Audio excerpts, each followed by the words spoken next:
wait for the camera to go live. There you go. It's finally caught up. And let me get where I need to be.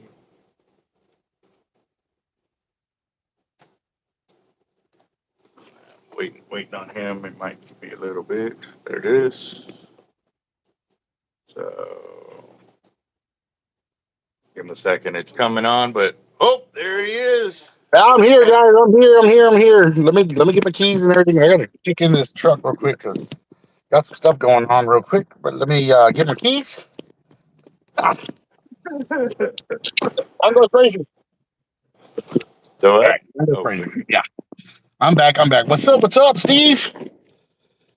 All right, I'll be right back. Let me get my keys.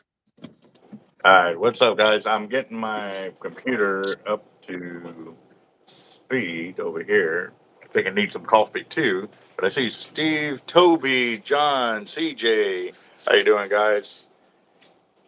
So, yes, this is going to be an interesting video because I'm going to have a few guys live on the channel with us today. Right now, we've got Capt.Eric Hernandez of Team Real Locos on the channel today.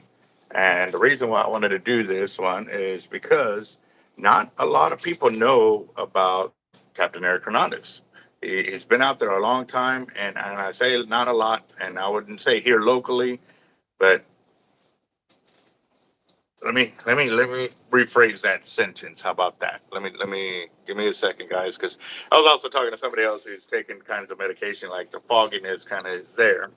But what I mean is, Capt.Eric has caught an 8 foot plus alligator gar, and his video, it was live. He was live on his channel when he caught it, and not he's only got like 1,500 views on it. And to me, that's pretty crazy because a lot of the other guys that caught monster alligator guards like that, their videos are going through the roof. So I wanted to bring Capt.Eric on the video to kind of give us a little feedback on it, because what I did was I went on my other phone and I went to the video. Give me a second. I know I had it there. Okay. The video is an hour, a little over an hour and a half long, but right at the, let me see, where am I?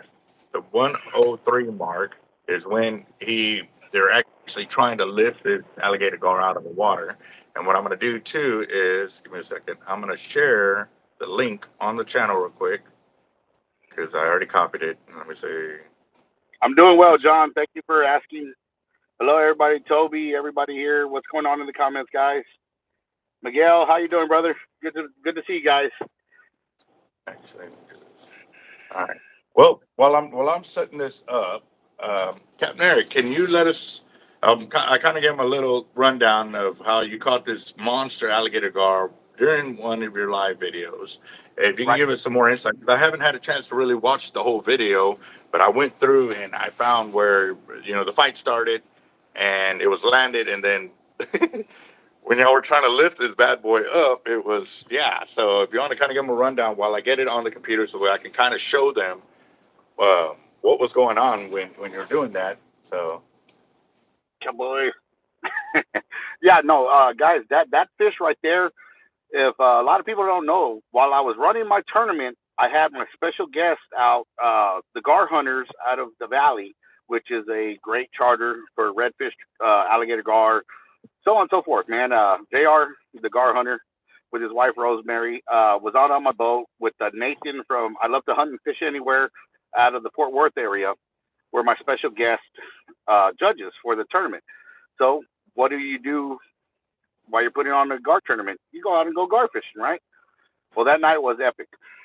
It was epic, guys. We caught so many fish that night, and if we were in the tournament, for sure we would have walked away with the cash. But of course, we're the judges, and happened to be my birthday too. June 25th is my birthday, and 6 months to the day of Christmas.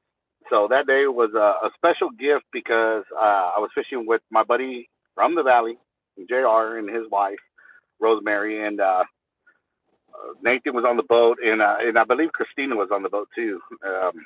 And we were out there, and we're just kind of like hanging out, doing our thing, and we got a run, and she hooked into a smaller gar, like a 4.5, 5 footer, something like that, and then we started, getting a lot more runs. But there's like 4 or 5 videos from that live.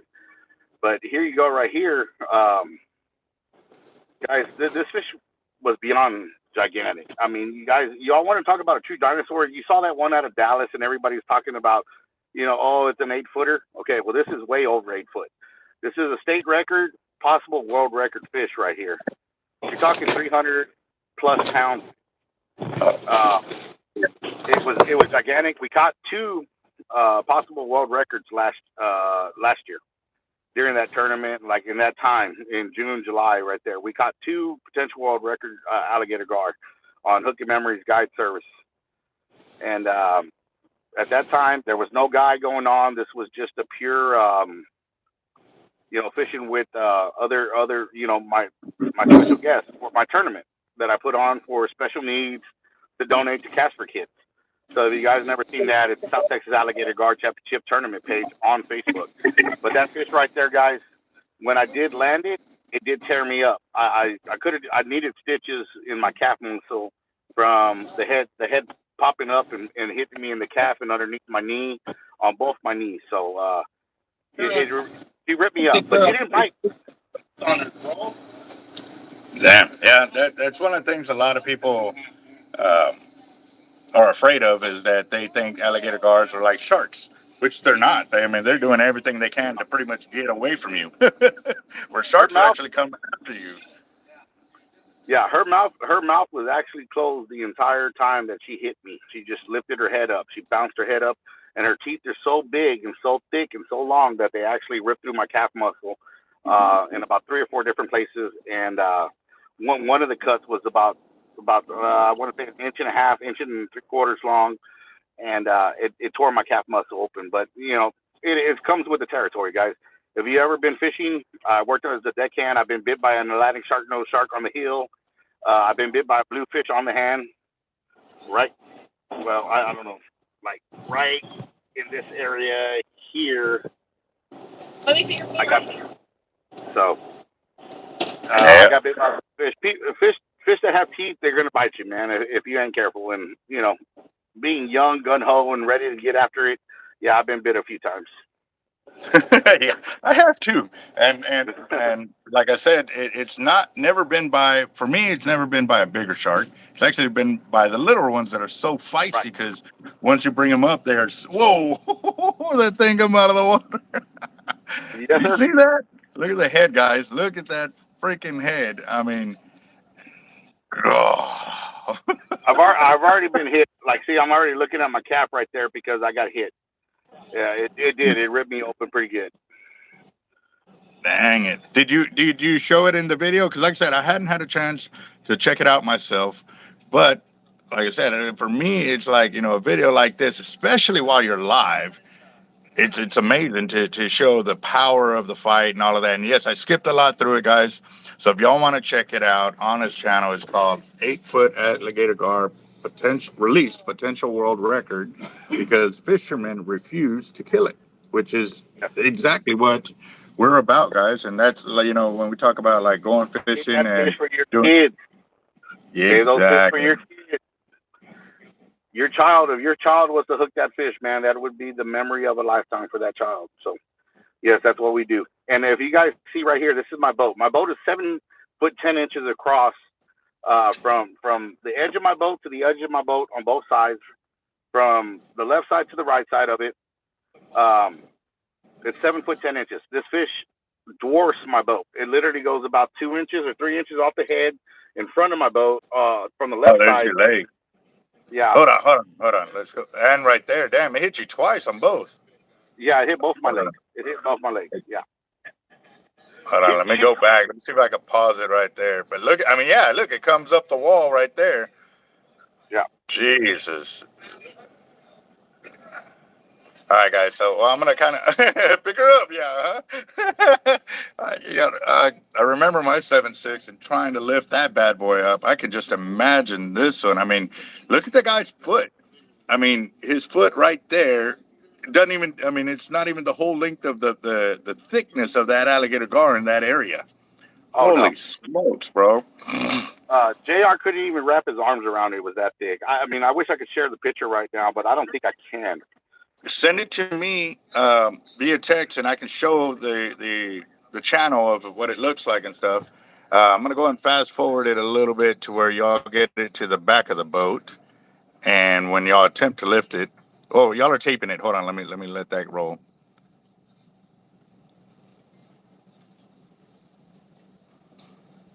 Yeah, dude, that's. I mean, the freaking fin is as big as his head. Wow. Look at that, keeping it nice and straight to the. I wish I were here to really see how big this. I can't get it right now, Albert. I'm sorry. Okay. I tried, guys. I'm sorry. Everybody that said what's up to me, hey guys, how y'all doing? I'm sorry that there's so many comments coming through. It's going through. Hey, we got 16 watching, 9 thumbs up. Come on, let's smash that thumbs up button for Albert right now. Actually, I'm seeing 32 on my end for the thumbs up. Oh, really? I'm only getting. I had to do it. Yeah, sometimes it does that. But no, like I said, for me, it's putting it out there. Oh, we're gonna get a girth measurement on this thing. Well, we were measuring her until she bit the tape measure and snapped it in half. Unfortunately, we didn't get her the length. We were like at 89 inches when she bit the tape measure and it snapped it in half. Yeah, you saw that right there. That it was snapped right there. So they're trying to do a rope to measure later and stuff like that. Right, which comes out to 8'3" and 7/8 or something, 8'4". And the girth on that was 30. No, so I'm sorry, 41 and like a half, 41 and 3/4. Dang it, that's insane. And I mean, just trying to maneuver a big behemoth like that, bro, is freaking phenomenal. Like, I've been on your boat, bro, and we move around, but we're still kind of watching ourselves and stuff. Especially me with a bad hip. Used to be a bad hip. Finally got the surgery. Today's the first day I'm actually trying to walk around without my crutch, and it was thanks to the fishing trip I did yesterday. That was live on the channel, but I'm trying to get it to where y'all lift this bad boy up. And oh my God, look at that thing, bro. Yeah. That is 3 people to lift it and to hold it there, but they had to sit down. They couldn't hold it up.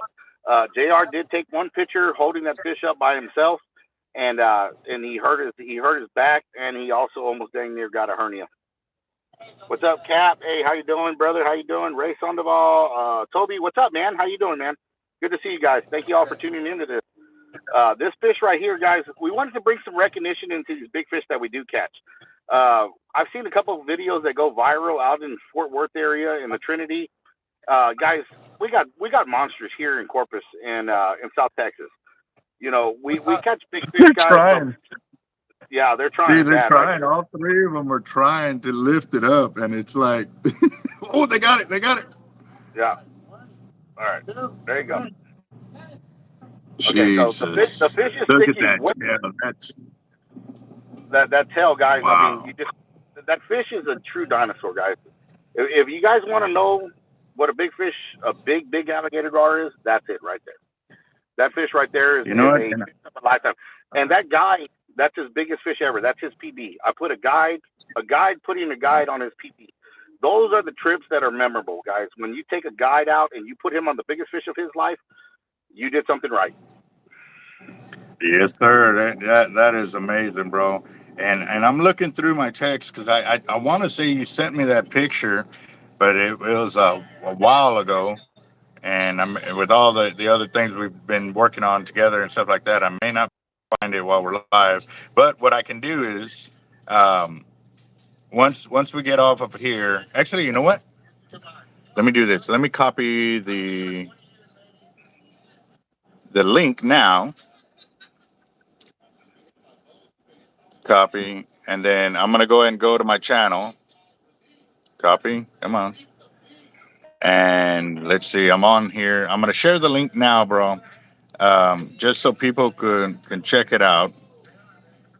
And I'm wondering if it'll put on there. But there's the link, guys.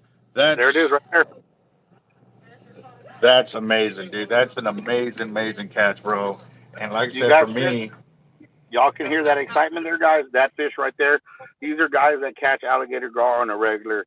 When you get alligator gar fishermen that are that enthused about a fish, you definitely caught a big fish, guys. And when I saw ah, that fish for the first time, I knew it was over 7. I knew it was close to 8. I say throughout the video, um, 7, 10 plus, and then like I'm like, man, that fish is pushing 8 foot. When we got it on the boat, I already knew she was bigger than 8 feet. She's definitely the one of the biggest gar I've caught. I did catch 2 8-footers last year, and I did hook into one that was over 9'5". I'm gonna say 9'5" at the smallest. I had the world record again, and this time I was gonna go ahead and harvest her because she's at the end of her life at that age, and I was gonna go ahead and bring the world record to Texas instead of Mississippi. If you guys don't know, the world record is 8'5". It's over there in Mississippi. I did catch the world record alligator gar here in Corpus on the Joe Fulton corridor at 8'5" and 7/8". Texas Parks and Wildlife was there. They verified the fish was a world record. I just didn't take it to Roy's to kill it for the certified weight. You got to have a certified weight, and I didn't do yeah. that. And you know, and So that's something that I've asked myself numerous times too. You know, when depending on certain types of fish and stuff like that, would I kill it? You know, back in the day, it would have been all day long, like just not even a second thought. However, now it's changed. Like, is it really worth me doing that to this fish? So right, I got into thinking, well, what can I do to be able to keep that fish alive? Because if I could keep it alive while it's being weighed, because even if it's dead or alive, when it's weighed, it's weighed. So yeah, I've thought of ways. Okay, you know, if I'm gonna go fish in this spot, maybe I'll take my big giant cooler, fill it up with water, and I have an air tank and all of that, where I can keep fresh water in it, keep the fish as calm as possible to be able to handle some event like this. right. But like I said, for me, to you, Capt.Eric, that, you know, when I look at it, man, I'm like, dude, there's so much, you know, and kind of like my channel too. Like, there's a lot of video, there's a lot of knowledge and Right catches on that there. are out there that have not been really shared or put up there and stuff like that. So knowing Like I about said, seeing it, man, that thing, I'm just, I can't even really focus on how big it is. I mean, that thing is yeah. huge. So, If you were on the boat that day, Albert, you definitely would have. It would have definitely been the experience when you hooked your 12-6 tiger. It's a fish of that caliber in freshwater. The only thing bigger is a sturgeon. You know, I'm sorry, dude. You got some of those Welsh catfish and stuff like that that are pretty big, but as far as freshwater, alligator gar, top two fish right there, man. Sturgeon and alligator gar, they're just no bigger in freshwater than those fish, man. Once they get to their peak, and but it takes a long time to get there, guys. So when you guys got these guys bow fishing and doing these tournaments and killing 7-foot fish, another 10 to 15, 20 years, guys, that fish can be potential world record, man. But if you kill it, you take it out the ecosystem. Not only are you taking that fish out of the ecosystem, you're taking that gene to get that big out of the ecosystem. And that's what I try to prevent, guys. And that's what I try to kick the most knowledge. Catch the big fish, enjoy that big fish, go ahead and let it go, man. Now, if you got one that's 9 foot plus, if you guys want to take that world record home and have that kind of clout with your name, so be. But I mean, that fish has already lived its life. But they have fossil records of these fish for 100,000 years ago, man. So these fish have been around forever. They are true dinosaurs, man. So catching something prehistoric like that, I've been catching them for so long. You know, it's hard to put it down because shark are my favorite fish to catch. The feeling I get when I catch a big shark surpasses everything. But now an alligator gar is right there with when I caught that bluefin tuna out there. But that mako shark almost touching it with my fingers in one of my videos when we were fly fishing for makos out there in San Diego, California. Guys, it's in the videos. Check out that video, man. When they're skying and stuff, and that 11-foot mako comes to the boat, and I'm within inches of touching my fingers because I'm trying to lean over the boat to touch this fish because it's my dream shark. Those feelings, guys, that you get as an angler, not even as a captain or anything like that, as an angler, you know that's a once in a lifetime fish that's in front of you guys. I mean, and when you actually get to interact with it and touch it and release it, I think it's more fulfilling in the heart than it is kill that fish and have a set of jaws or or like oh, okay, well I got the clout because now I got a world record under my belt. I've already caught the world record. I've already know I've done it. So I'm humble, but I'm not gonna try to take the clout because I didn't want to take that fish out of the ecosystem. You cannot put a price tag on that fish in the ecosystem because it's still producing and she's potentially going to make several world record fish in her lifetime. So I can't stand them killing a fish like that. Yeah. That was something else that kind of just like hit me, but I want to come back to that in a second. But yes, for if y'all seen my 12'3" video or my 12'6", sorry, my 12'6" that Nick Myers put together for me using the video footage and stuff like that. That part where at the end I was just like, yes, like it was one of the pinnacles of my life. Just I could still remember that feeling. Of Right. seeing it. Okay, it's surviving, it's living, it's finally swimming away from me, and just it's undescribable. And so I want to share that with a lot of people. That Right. yes, you can go for like you said, the cloud of killing it, and hey, I'm the one that got it. Here's the proof. But there's so many other ways to show it, and you did it with the video, you did it with the pictures, and even showing that y'all were measuring it out and all of that.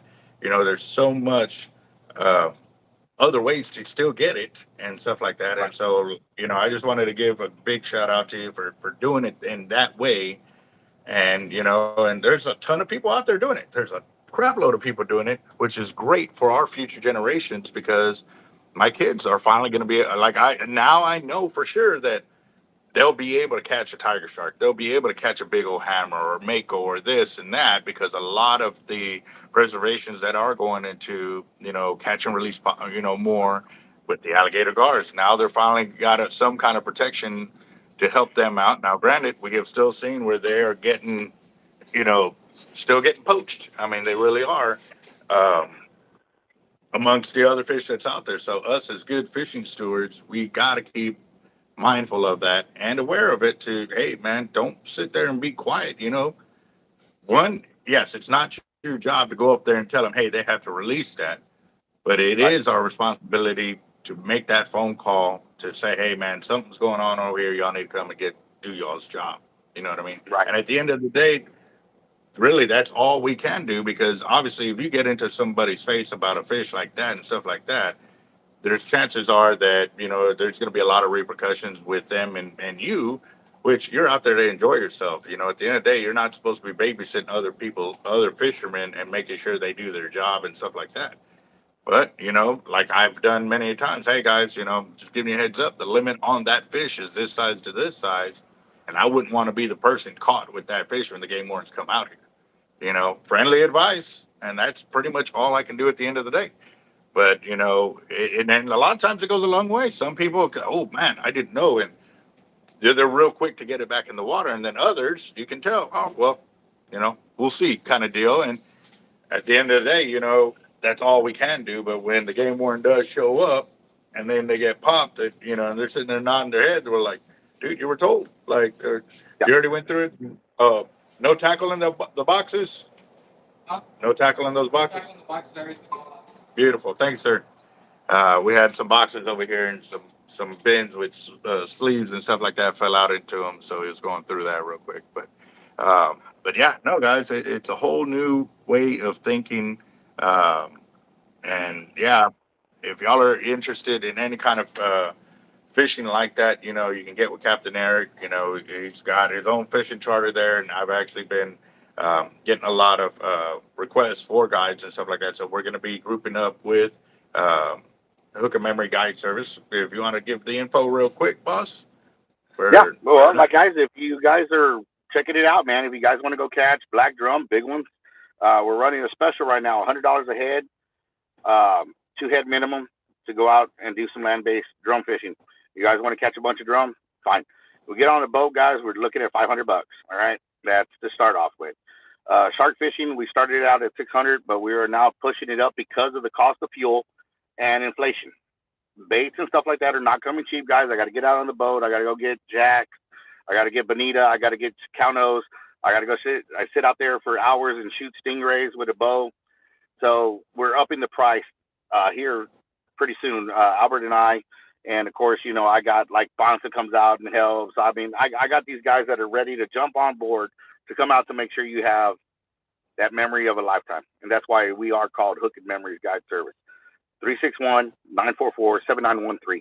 And one thing I will say, guys, is like when I looked at Albert's video back in the day when he caught that 12-6 tiger, there was a guy that says, "Hey, you got a new set of shark jaws." And Albert literally said, he goes, "I got a set of 10 foot. You know, I got my 10 foot. I don't need a bigger set. I'm going to let this fish go." When he let it go, that I understood right then and there where he was at. Because, I mean, I took a set of shark jaws when I was like 19 or 20 of a 12-6, 12-7 tiger. I think it was 12-7. And this was before IGFA, land-based world records, and all that kind of stuff for catch and release. They didn't have it back then, but I do have the newspaper clipping when I went through Port A to go get the fish measured at 1,000 pounds. It was like 1,198 pounds, 12-6, 12-7 tiger. They literally saw me driving through town with, I had a Jeep Cherokee back in the day, and the shark was on top of my Jeep, and it crushed my Jeep in. So, you know, that was my big tiger back in the day. I took the set of shark jaws. That's, you know, back in the day, that was what you know, people kind of installed in you. Yeah, get your jaws, man. Get your jaws. Get your jaws. I'm sorry, man. I can't see myself killing such a prehistoric animal that took so long to get to that size. And with tiger sharks, they don't start breeding until they're 10 feet, man. So, you know, it takes them a long time to get there to start breeding. So if you kill one that's 12 foot, it's only been breeding, you know, for those two feet. And yeah, it takes a little while to get there, but you're taking a lot of fish out of the ecosystem. So that's what I'm talking about, man. And you see these guys finning sharks and killing sharks. These, you know, these Japanese shark fleets or Chinese shark fleets where they just cut the fins off and let the shark drown. Man, that's horrific to me. That is a true horror film for me right there, watching those fish drown like that. Actually, you can see that. So, yeah, no, I'm sorry, I didn't mean to interrupt you there and stuff like that. This is one of the and I know we're talking a lot of catch and release, but we, you know, we also do go out there to, uh, you know, sometimes we're out there for a meat haul, and even then, Yes, you know, I was talking yesterday and the day before about how, you know, when we did even for my fishing trip, my 20,000 subscriber mark, we caught 6 sharks, but we only kept 3. And we could have right, actually kept all of them if we wanted to, but right, we looked at it like, man, this one shark can actually feed this many people. And then right, as the guys thought about it, you know what, I want to try it, and this and that. So we kept a few more, but even then we kept the smaller ones compared to the bigger ones. And right. even, you know, on the bulls, we felt like they could be pregnant. So in that note, we were like, just let them go. Like it was just something that we were mindful about. And there's been many trips where all we caught were nothing but females. Yes, And that was a good sign to me to know that we have a healthy um, position of sharks there to where we're going to get a lot more in that area when you see a bunch of females and they're all pregnant, which was yes, awesome. But we were looking for that 4 to 5 foot male blacktip, and we went through like 300 sharks that weekend, and we finally caught one. And everybody was like, "Dude, can I get some?" Hey, hell yeah, let's. And we all split it up. Everybody took like 1 gallon. I think we got like 5 gallon bags out of that shark, but we fed right, 5 families with one shark. So, right. you know, it really does go a long way. But on that note, too, real quick, um, another channel has been, or another website that has been helping us out, Real Power Handles. I really would like for y'all to go check them out. Start shooting him some emails and questioning, because, you know, he's got the real handles and all of that. This is one of the smaller ones that we're going to start using on our avets, because on the avets, you know, the handles are nice and stuff, but even for the bigger ones, I don't like how thick they are. But, you know, that was one thing. But the other thing was the kill bags that he has available. And this one's a pretty decent one. This is probably about the equivalent to like a 150 quart cooler. And I haven't had the opportunity to use it because, like I said, my hips have been messed up and stuff like that. So once I'm available to actually do that, we're gonna knock that out. And sorry to get sidetracked on that, but it was just something when one of my workers was moving over here, and I figured I might as well show y'all what it kind of looks like.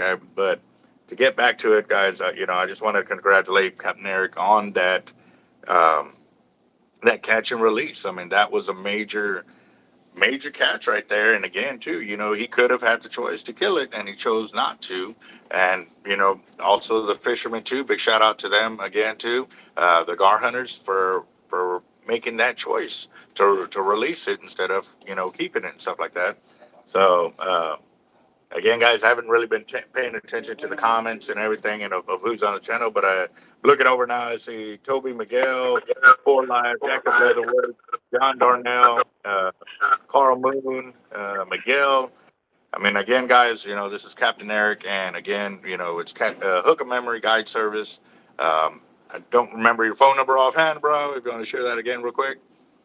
361-944-7913, guys. And Albert's going to be pairing up with me on these shark fishing trips. If you guys are interested, you guys are getting over 50 years of experience between him and I together. So, you just can't buy that kind of knowledge, especially from who we were taught by. Billy Sanderford was one of my biggest mentors as a child, young teenage man coming up in the fishing world.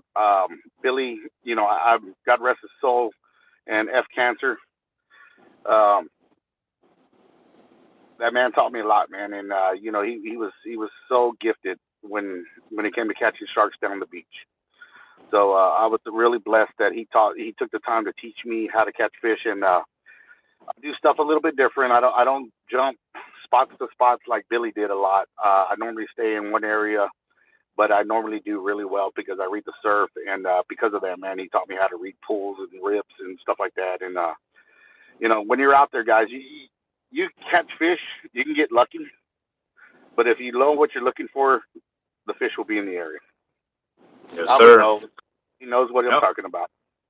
Yes, sir. And for that, like I said, good teamwork. It's priceless.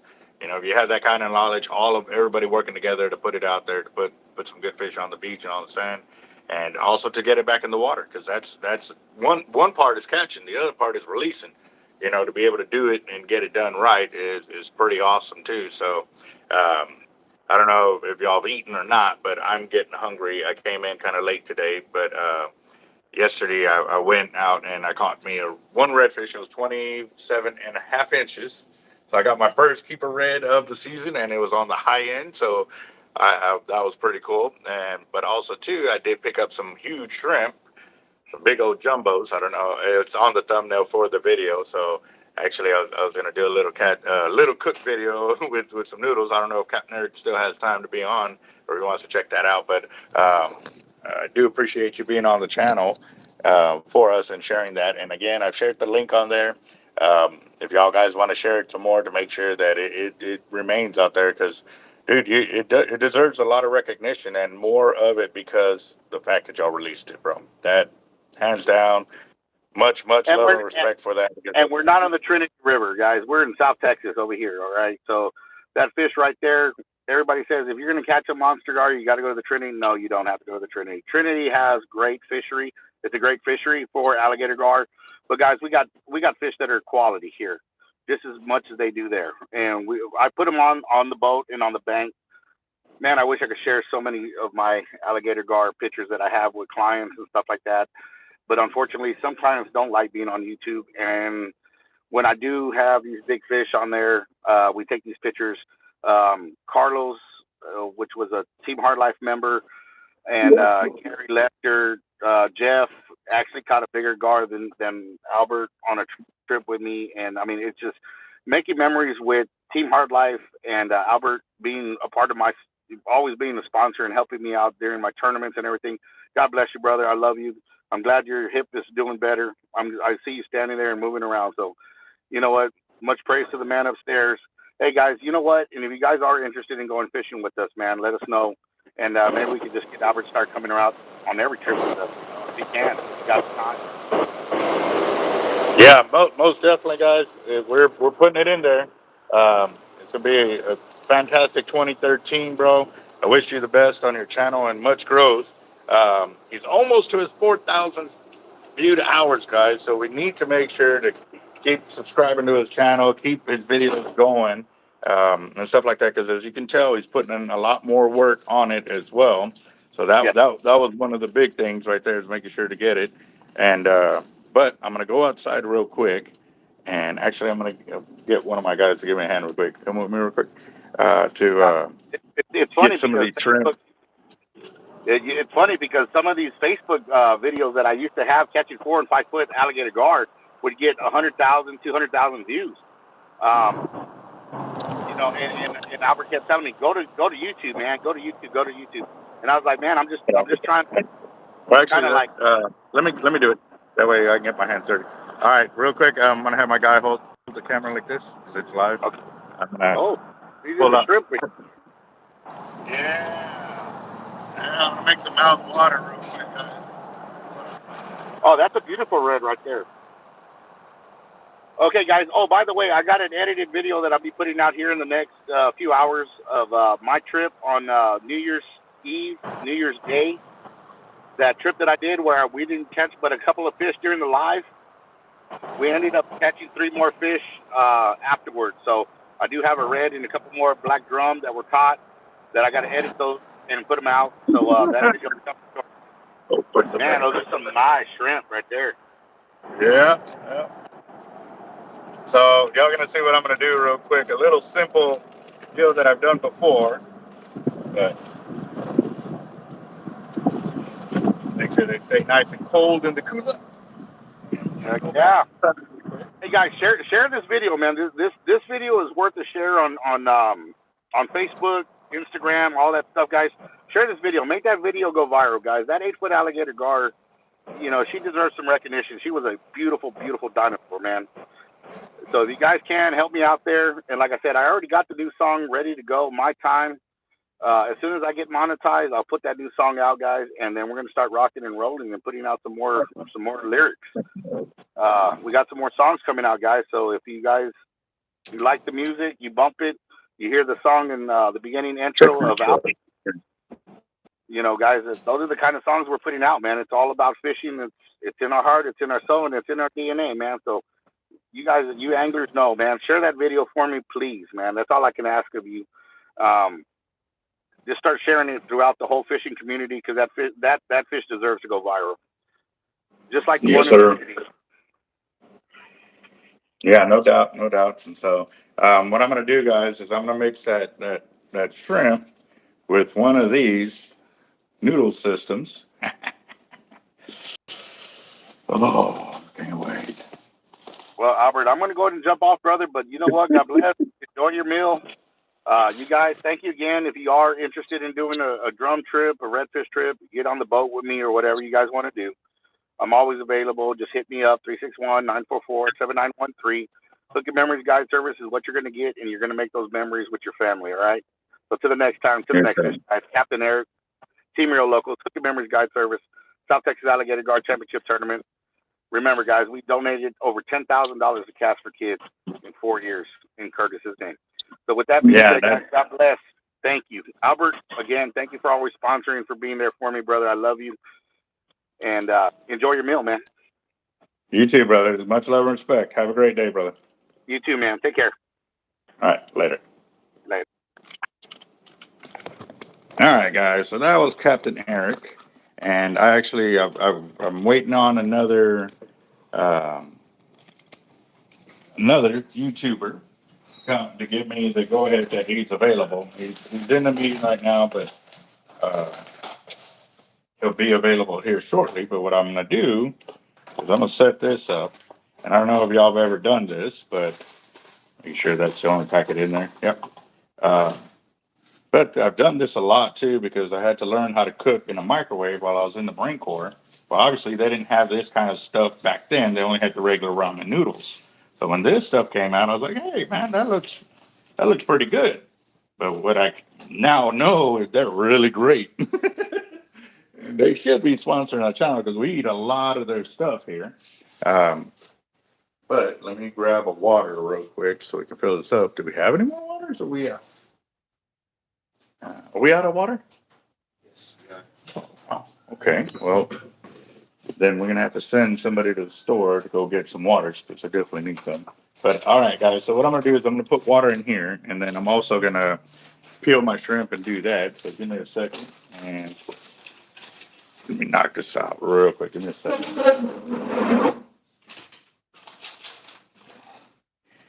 I'm walking, but I'm really concentrating on even my form for walking because I'm so used to not putting pressure on my hip, and now I've got to because I've got to do it. So going to my restroom because that's the only sink we have.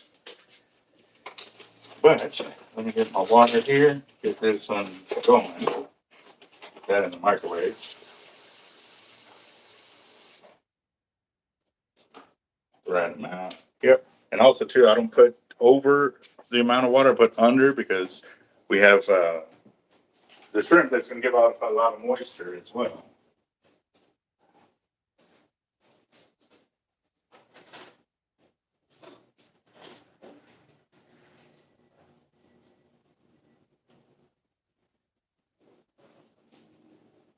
Click on that. All right, guys. So now I'm going to go ahead and dehead and peel my shrimp. Yeah, these are some nice shrimp, that's for sure. But I did learn something today too. I've fried up like the shrimp, um, the leg quarters and stuff like that when I do my fried shrimp and stuff like that. So I'll be doing some of that later on today. So stay tuned for that. I might be able to go live for that video. Don't know yet. I'll see if I can, and if I can, then I'll go live. If not, it'll be another recorded event. But I was asking around if it's healthy to eat the shells because it got me thinking after the conversation with my buddy yesterday and talking about how long it takes for meat to actually get out of your system. Um, that on foods like this, it actually goes through and goes through pretty well. And well, comes to well, after doing some research, that it is actually real healthy for you to eat the shells, from the shrimp and crab and stuff like that because of their exoskeleton and another deal that they have in there that makes them hard to actually, survive um, in the water and stuff like that because they're all soft underneath. But it actually uh, is real good and healthy for you. So just a little food for thought, guys. You fry up some shrimp or crab and stuff like that, you can actually eat the shell, and it will break down in your system and actually help you out. So just food for thought. And I'm almost done peeling the shrimps that I'm gonna use. That's a monster. Look at that, guys. That I don't know if that's making you all hungry or not, but that is. I can't wait to fry them up this afternoon. I'm gonna do some fried fish and shrimp while I'm at it. Obviously, it's the one red, and yeah, we'll tip it with some shrimp and stuff like that too. So looking forward to it. Make sure that's all of them. Sure is. Okay.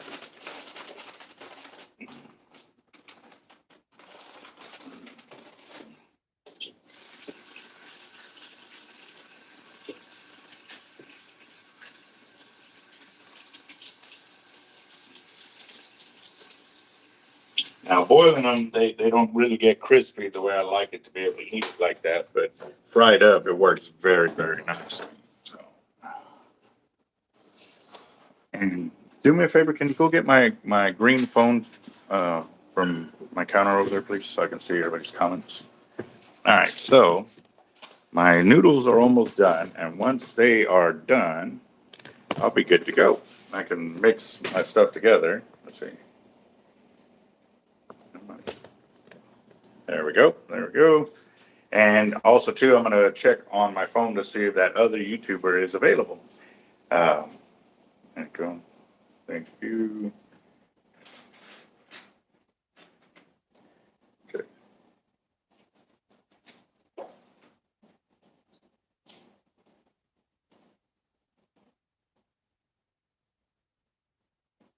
Okay, send him a text just reminding him about it. So I'm going to wait till And then Craig and them are on their way to the lake to go paddle around for an hour or two. Awesome. Craig and Carol got themselves a pedal drive kayak, so they're out there putting in some time to get used to it, which is smart, guys. If you get into some kind of kayaking system, you want to get used to it. You want to get out there and play with it, so that way it's almost, second nature to you. Yes, it's still going to be a learning experience when you get out there and you get into the waves compared to a lake. I don't know if the lake's got any waves for him to play with and stuff like that, but it would be a real good idea too to flip himself. Get out of the kayak, have it flipped up into where it's like that. So that way he can learn to get back onto it, flip it upright and stuff like that. However, I don't know if that will be feasible right now with the water temperatures being what they are where they're at. So that I don't know. But, are we out of 42? We said we are. Man, y'all need to say something. Like, dang. There we go. Some for us to cook with. I know I sometimes have some silverware here. Oh, there we are. Look. Well, not completely out of forks. We got some a little bit. All right, guys. So what I'm going to do now is I'm going to stir up my noodles here, just so I can get that flavor going. And then on my shrimp, I'm gonna cut them down into smaller chunks, just so that they can cook easier. And then I'll cook it in there for like another minute.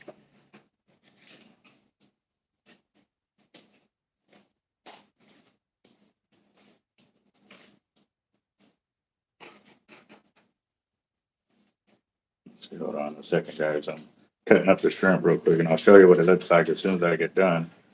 But I'm basically cutting them in thirds, so that way they're not as big of a chunk, because I don't like to overcook my shrimp. I don't like them getting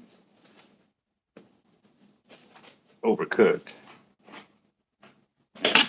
So that's what I've done with the shrimp. I'll cut them up into thirds. And now what I'm going to do is I'm going to add them to my soup or my noodles. And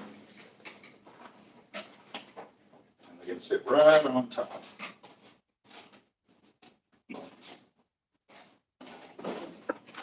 Just like that.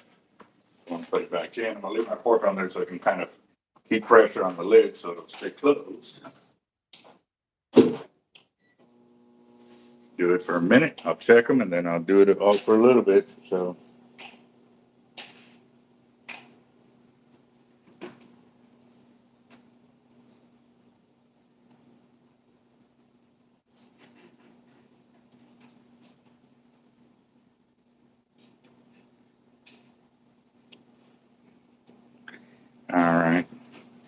All right, guys, let me get back on here and see y'all's comments real quick. Come on.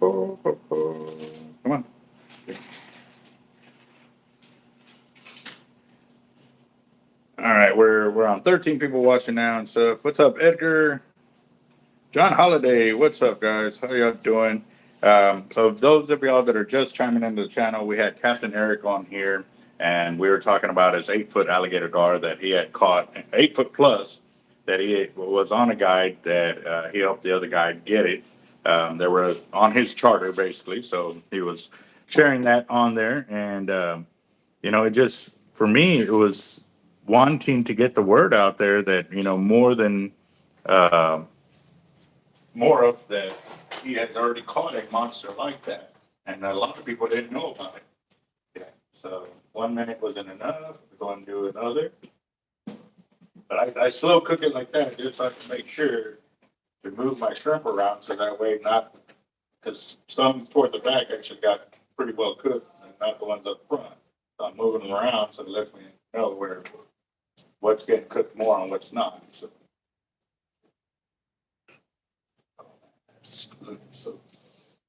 Oh, and if y'all could smell it here, guys, y'all would be a little jelly. That's all I got to say.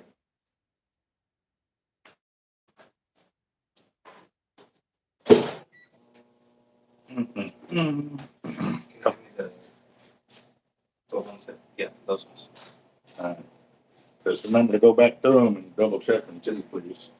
Hold it, hold it for a second, otherwise it'll fall over.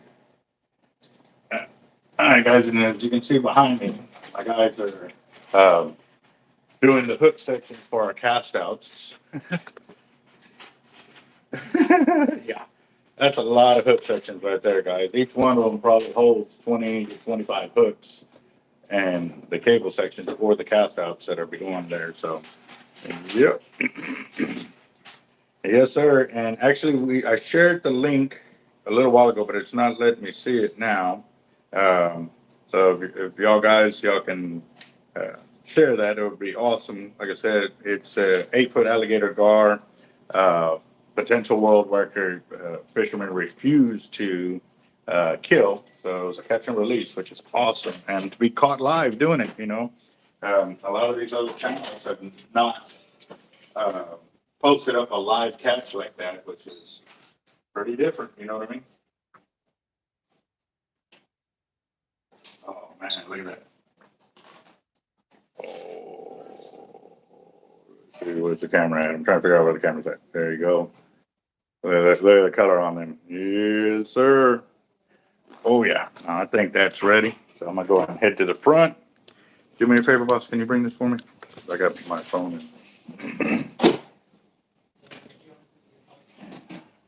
And please make sure before you leave today to get the trash can out of the bathroom, because I threw that shrimp in there. It's gonna be rain tomorrow. Yes, sir. It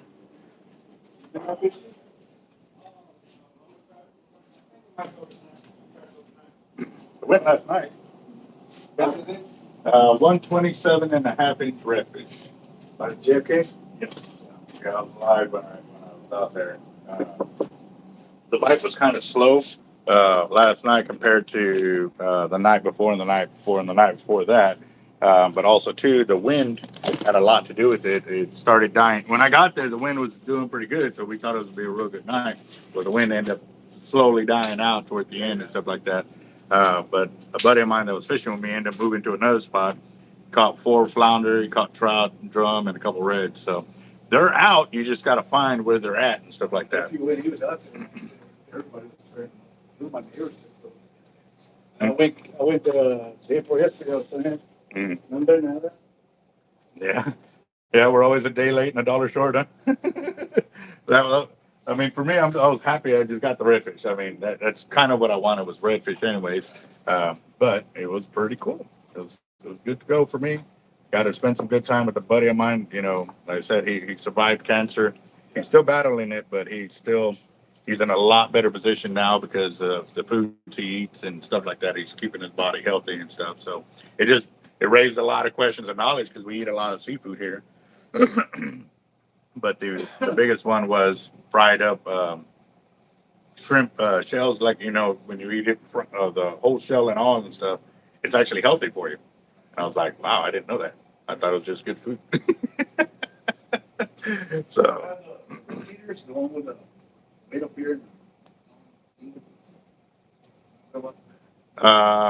You said redfish leaders? Where the weight's already on the leader? Well, I've seen them where they hook up the weight right here, and the long leader, they have their shrimp, Kind of like a Carolina rig? Probably, man. I saw that the other day. Like, I know what they look like, but the red leaders, I think they sell them in Walmart. Okay, well, we got a bunch of leaders over there. Some of those already have the weight in place, but most of the leaders that we do make for like going for redfish and stuff like that, you have to add the weight because, as you can tell, there's so many variations of just those weights, which don't even include a lot of the bigger sizes. Then on the other leaders, we're throwing 1, 2, 3, 4, all the way up to 11 ounce and stuff like that. So, and those you add your own hook. So that's another thing. You can either go left or right on that build, depending on what style of hook you want to use. I need to make some grub for monkey before he grows. I'll be back in a while. Hey, I'm about to do the same holiday, the shrimp. Now y'all can see it. It's nice. That is. Is there a big up for sale? Yes, sir. The buckets there? Yep. Yep. That's pretty cool. It's like, I think about that. I made holes in the ring right here. Yeah. So, but also too, you notice the different colors of beads? Yeah. Okay, for each 5 hooks, they're one set of color. So that way, when you're setting it out, you can set one color as this bait, another bait, another bait, another bait, and you can actually zero in on what they're feeding on. And then also too, you know, because I've been out there where reds and trout were hitting on one type of bait, and black drum and sheephead and flounder were hitting on another type of bait. Yeah, everybody told me, man, you're hitting on mullet. Every time I try to mullet, it's not. Like, nah, this guy kind of mullet deep, but no, a friend of mine used to catch the finger mullets about this big. Come on there. Mhm. He went to a cell line, called me up, hey, dude, you want some breads? Better come get them, man. I got like 2 or 3 in the ashes, and I'm gonna stay there longer. Shit, went out there, doing the truck. Mhm. All right, man. Thanks a lot. Did he tell you about my YouTube channel? No, what is it? It's called Team Hard Life. I actually teach a bunch of knowledge and tactics. There's some paperwork right there. Where? Where it says Team Hard Life. Yep, right there. I'm actually live on the channel now. So, Let's see right there. that was actually yesterday when I was fishing. I was live then, but I'm actually live right now on the channel. JFK's at? Yeah, yeah. But see how that flat water was right there? That was the up close where the seaweed was at and stuff like that. It was an oil slick. It was coming in off the channel toward the flats. What I was doing, you can see the second oil slick way out there. That's where I was casting. No, man, I go out there and I forgot my rod holders. Uh-huh. Like, oh, come on. So I took out one of the caps from the bed. Mhm. So what is one of them? Well, that's the way I do it right there. I just lean them into bed and just keep the drag kind of loose and stuff like that. And you'll see during the live video a couple times they hit so hard that the rod, was sitting there doing that number and stuff. But I didn't take a flashlight. I didn't take no rags. I just went out there like, I wasn't prepared, but I said, hold on, we'll be here for a while. okay. So But as soon as it got dark, I said, no, you can't really do much without a light, you know what I'm saying? mm-hmm. All right, man.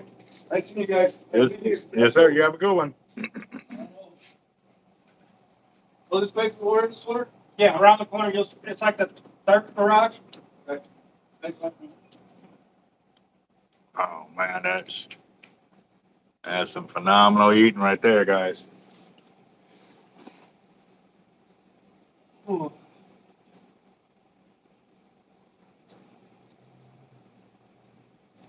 Later, Carl.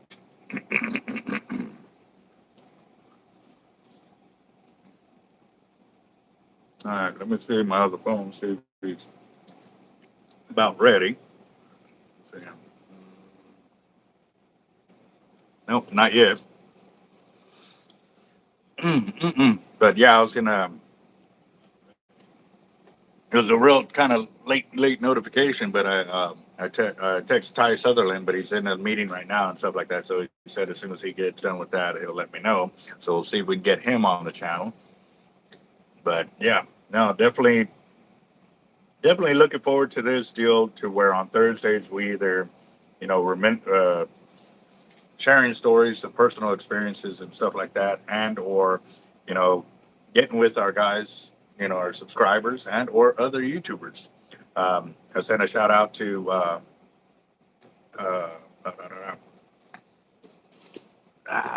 man, I'm telling y'all guys, these meds got my brain to where it's not fully focused up and stuff like that. Give me a second. Let me find his channel again real quick because I sent him I went through his channel because I don't have his cell phone number and stuff like that. But it was MDLR fishing. Sorry. Like I said, guys, my focus is not all there. And so, like, a lot of guys are texting me for, like, price quotes and this. And I'm like, dude, please call the shop. Because, like, right now, my thoughts aren't fully where they should be on a lot of things and stuff like that. And memory is one of them. But I am doing it. I did send one, like I said, to him. Ty PigPatrol, catching dinosaurs. I know once I send one to him, he'll be willing to. But yeah, like we did with Team Locos today, big shout out to Capt.Eric on that. And if y'all haven't subscribed to the channel, be sure to go check him out. He's got that video on there amongst a bunch of other videos of him being live while fishing and stuff. And he's like me, whether we catch or we don't, the knowledge is out there for you. So it's very cool. So, Got a group of veterans that are blowing up my phone over here. So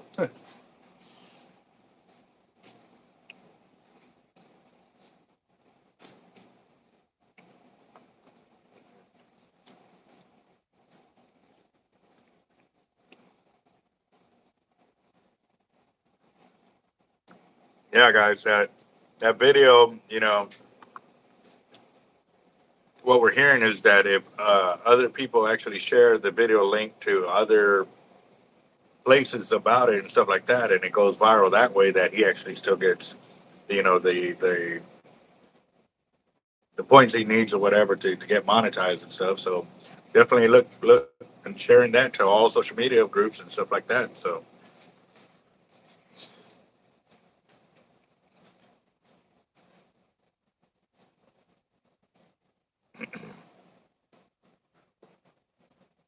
that's good. It's good.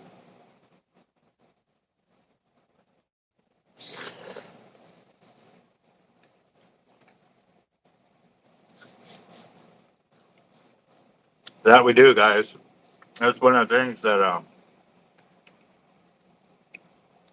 when I'm talking to customers that don't know about the channel and they're asking their questions here, and I tell them, hey man, come to the channel because that's the same thing that we do. We really share that on there. And oh, okay, Brandon. Well, that'll work. And a lot of that's what really grows the channel is that they know they have the ability to ask their questions while we're out here on it without having to worry about some smart aleck or some guy that really doesn't have no interest in helping others, just poke, stoking the fires and stuff, which when they don't have to be, they're burning just fine.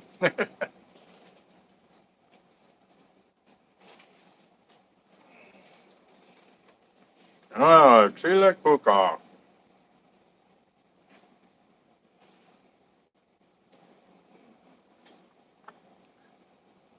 Taste and burn. Mm. Is it? Do you only cook chili, or do you cook other things too?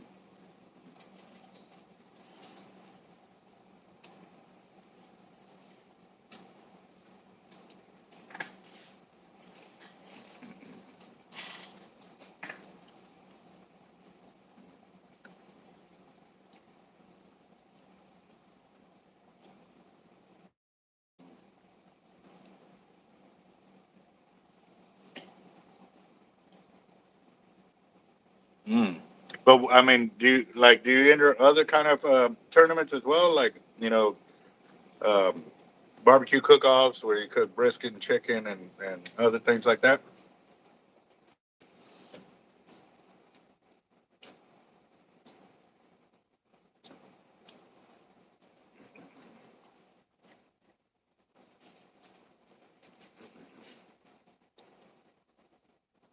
Mhm.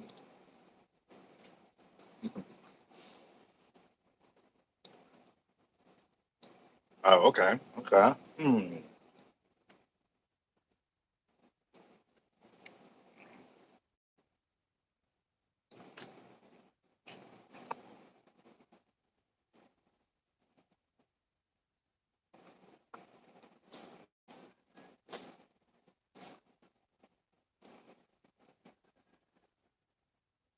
I don't know. I was kind of looking at the CJ.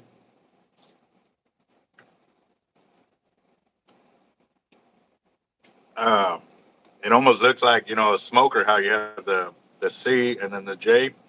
You know, make that the smokestack or whatever. Like, see, like we have a logo here, and then we have the full name in the back. And maybe something you want to also look at too. So whatever name you come up with, that you can use it as some kind of business decal and stuff like that as well.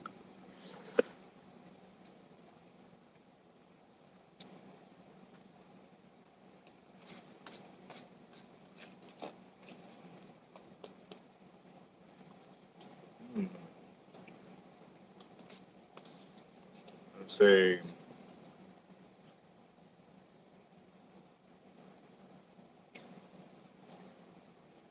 What else could we go?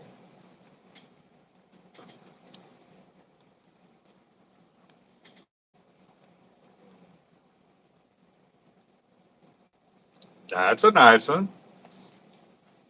Chilling, chili.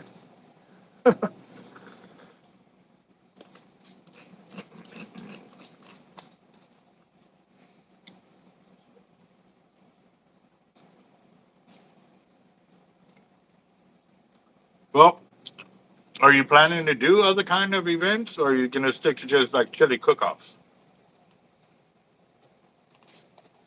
Because I know a few guys that do all kinds of events, and their name kind of encompasses all of that. So that may be something for us to look at as well.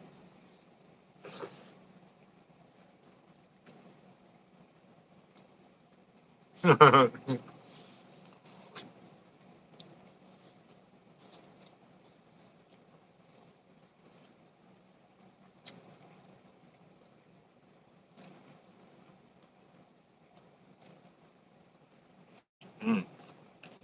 It's already almost gone too, guys. Like I'm down to the last little bit.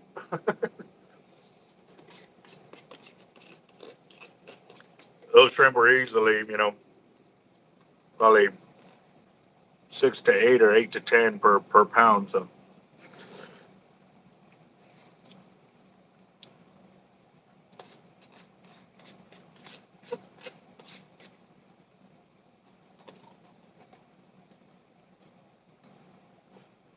okay. Um,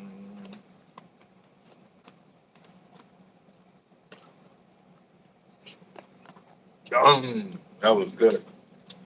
That was real good. Mm, okay.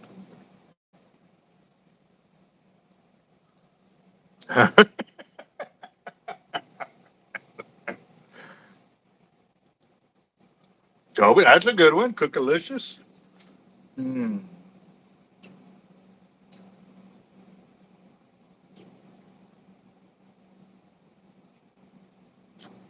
Cookalicious. I like that one.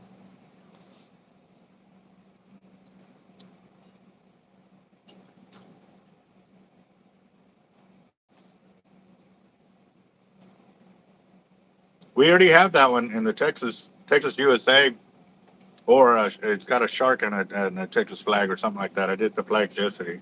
Oh.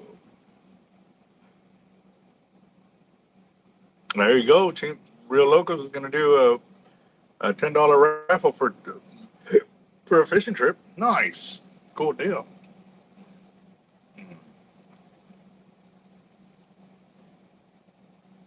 Mm-mm-mm. Star Barbecue, Cookalicious. Man, maybe we're all just thinking too hard and keep it simple, because now it's not just you; it's a team. So that stuff like that, you don't want to. Most of the time, if you're doing it with a group, you want a group name, not just an individual name kind of deal and stuff like that. So,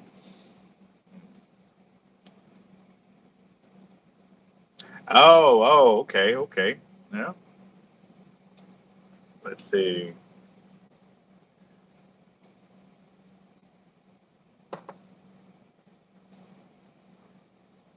chilling it right. Yeah, I'll put my vote in there. Let's see.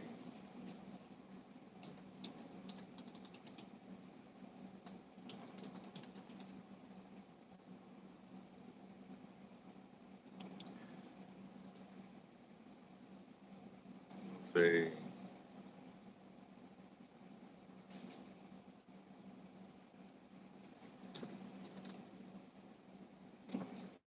Why do they always make me go on in front of the ref?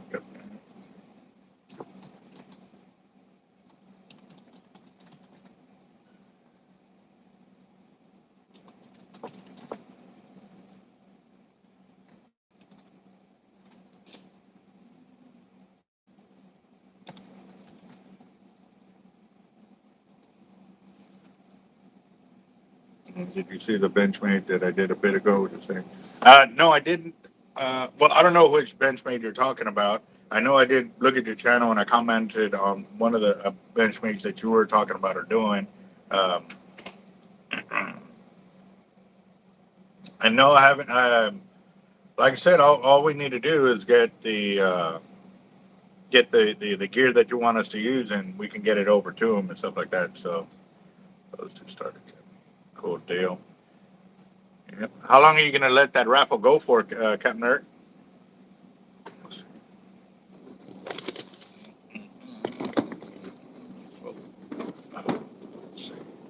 That way I can kind of make it seem like I'm looking at the channel devices over here and stuff. So, um,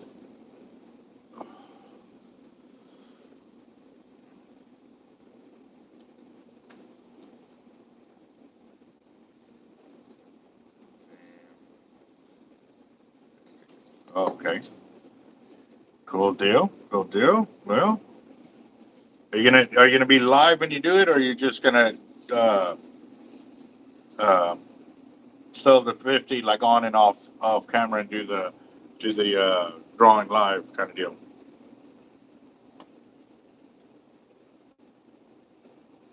Nice, nice. See, I'm checking on something real quick, guys. I got quite a lot to do and stuff like that, so I'm gonna be. I saw Jacob on here for a little bit. Is he still on here? Because I'd like to bring him on. Uh, I got some questions I want to ask if he's available. Just flipping this over real quick. Give me a second.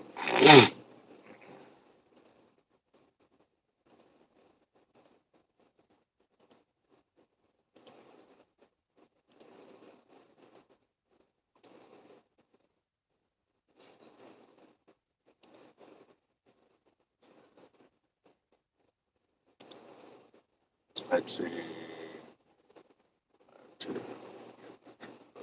Cool deal. Cool deal. Awesome. Awesome. Well, hey, Capt.Eric, do you have on your feed, because you're not monetized yet, so I got to ask this question. Do you have where people can super chat you the payment, or is it only like Cash App or something like that?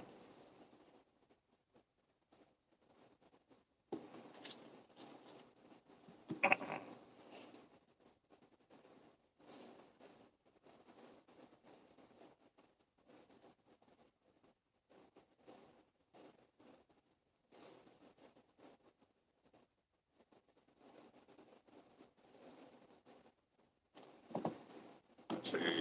Voodoo Craig in the house. Yes, sir. Uh, yeah, no, we've did do some did do some cool fishing yesterday. I was sitting there when Edgar uh, nominated y'all for the Blue Ranch. I thought about it, and it was actually just a quick thought. It was like, yes, that's a great one to do for Craig and Carol. So some new Blue Ranchers in there, and actually we did a third too, and I'm waiting for his name to pop up in here so we can congratulate him as well and stuff. So, but yeah, no, that's real cool to have our family of Blue Ranchers growing on the channel and stuff like that. So, um, yeah, let's see. Uh, what did I think about that? Oh man, he was like, "I'll see y'all Saturday." That's all he said. There was another veteran out there last night that pulled up, and we started talking, and he goes, "Oh, you got them reels too?" And I was like, "Yeah."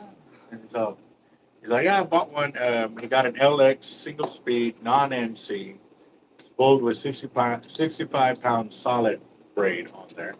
I was like, "Well, it just got to think. I was like, how do you like it and stuff like that?" And he's like, "Oh, I'm casting all right," and back and forth kind of deal. But once I saw him cast the first time and just heard him thumbing the hell, I mean, I could hear it, and I was a good 60 feet away at minimum. But he was also wearing a glove, so that way he could thumb the braid without burning up his thumb. And I was like, man, I was telling the channel because I was live. I was like, man, I ought to go invite him, over here to come. Uh, uh, to come cast the rod and stuff like that. And sure enough, that's first words out of his mouth were like, oh man, I don't want to mess up the gear. I was like, bro, if I wasn't as confident as I am on the gear, I wouldn't let you be doing it. And he looked at me, he goes, good point. I said, come on, man, come try it. So I was like, after I get my first, hookup or whatever, so I could check the rods, because I just tested it out. And I walked back, and it wasn't even, but a little while later, the rod took off screaming and hooked a red. So that's when I invited him over, and I showed the channel of the redfish. But I was dealing with the redfish and getting him on the rod so he could cast out, the channel died. And I didn't realize it till I went over there to talk to the channel about it. That's when I saw that it was dead, so I had to start it back up and stuff like that. But no, he cast it out about 30 yards or 40 yards, something like that. Still thumbing it. I was like, bro, don't thumb it.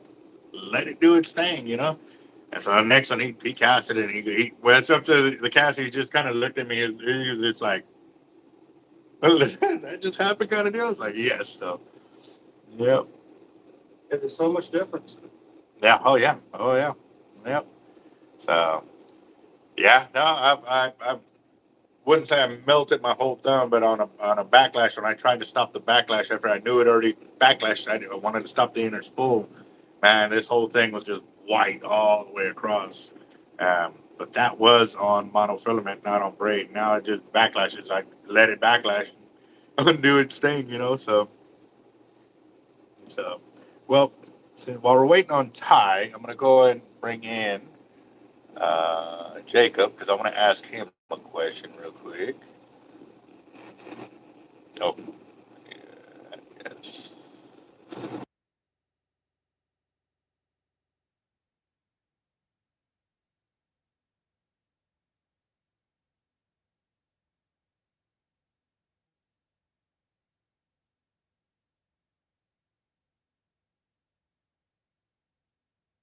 See, all right, let's see if he gets that one, because sometimes the phone's a little finicky and stuff like that. Oh, it's right there, boom. So, all right, there's Jacked Up Leatherworks. He's in the house. Hey, did your beard grow since yesterday? You screwed it back and it looked like it just grew like an extra 3 inches or something like that. Getting there. Yep. Hey, mine's making a comeback. Like you can finally see it, poking out of there. Whereas before it was only like that. I see Wait, you. hold What on. is that thing? Let me see if I can zoom in. So what's up, brother? What you doing? Oh, I'm going right out of my mind right now. What's going on? Daniel's G-tube balloon popped, I guess, this morning sometime. So I'm dealing with that, and I've been making Is he phone all calls right? left and right. Yeah, he's all right. So I'm just waiting on a phone call, and the fastest way I could do it is if I pay for it outright. And to buy it outright, I need a prescription from the doctor, and trying to get anything out of that doctor is like pulling teeth. Wow. Yeah. So until I Well, get a let him phone know call you do. back, Let him know you do have a social connection that, if he's a lazy ass doctor, the rest of us should kind of keep away. Or is it like the only doctor that is in the area and you kind of are reduced to that? well, she's about the. I think she's the only one available in this area. But I've already told the insurance provider, says I don't care if I got to go to the next town. I don't care if I got to Yeah. get away from this doctor to do that. I'll do it. I don't care. I'll drive 100 miles. Well, So yeah. At the end of the day, it's Daniel's health and at stake here and stuff like that. And as a parent, you're going to do everything you can to have oh a yeah. lazy doctor. Oh, that hurts the hell out of me So, And, well, and I know they have a job to do, and I know they get busy, and they've got a lot of patients to deal with too. But it's at the same time, it's just with a G tube, yeah, okay, it's not an emergency, but he only has maybe a 4 hour window before that hole actually starts to close back up. wow. So Yeah. yeah, So Yeah, well, we'll keep you in our prayers that, you know, they finally listen and get you sorted with somebody that's going to be more proactive with what's going on. But I did wanted to bring you on the channel because one of the things that we were talking about with Capt.Eric was about one of his videos that it should be blowing up along with all the other ones and stuff like that. Now, it's not, but I wanted to do the best I can to bring more attention to that video kind of deal and stuff like that. And, you know, and it kind of gave him a bit to go on to talk about his history of getting into, you know, doing what he does. So that kind of got me to thinking that, I don't know if I've ever asked you that, like what made you decide to start doing leather work? I had to wait for the chunkla to get over there for you to wake up on that one. It was, yeah, geez. Oh, okay. Well, I Got guess it him, came guys. down Hey, I to got him. yeah. Wow. Well, my dad did saddle repairs and stuff like that when I was a kid. So, and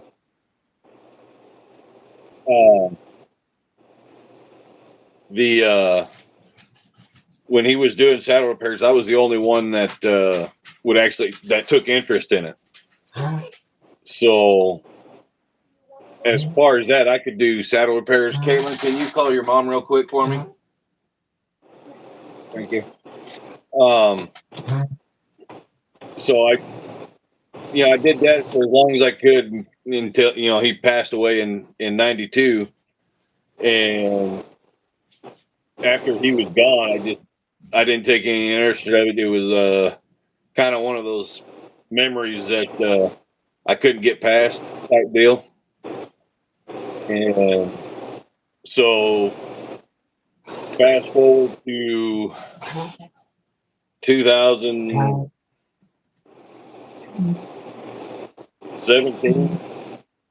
something like that.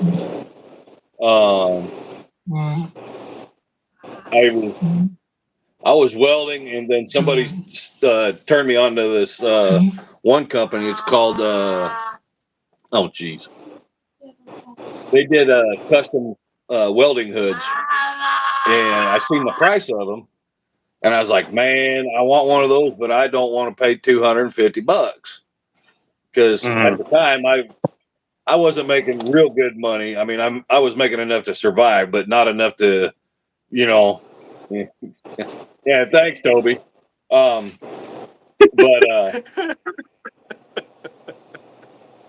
so I was like, Well, you know what? Homer put up there. Well, Homer put up there. Hey, what's up, gentlemen, or sup, gentlemen? And Toby's like, who? Gentlemen, who?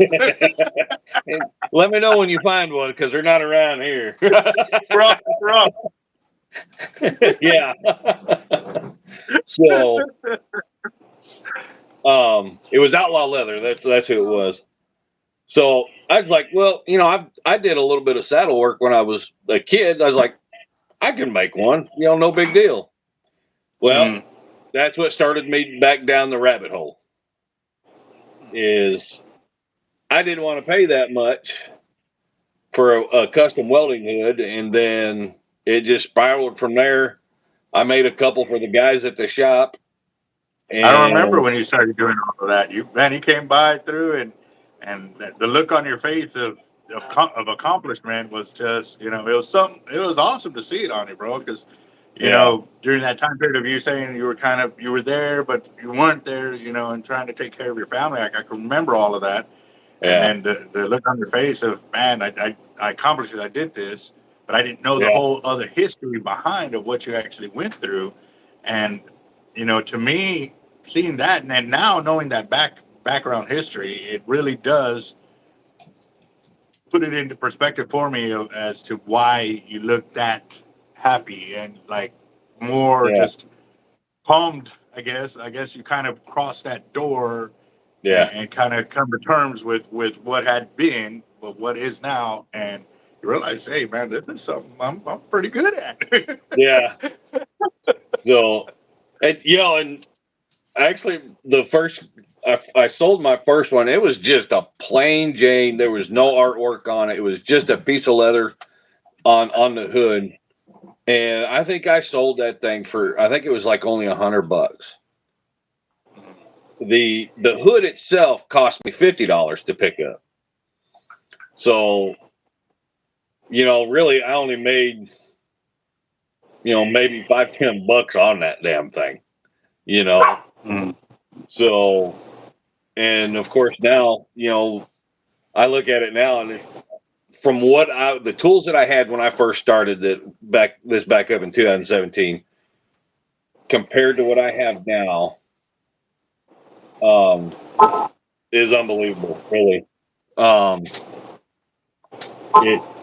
I went from a $150 Tandy tool kit type deal to now I have probably several $1,000s worth of leather tools on this bench.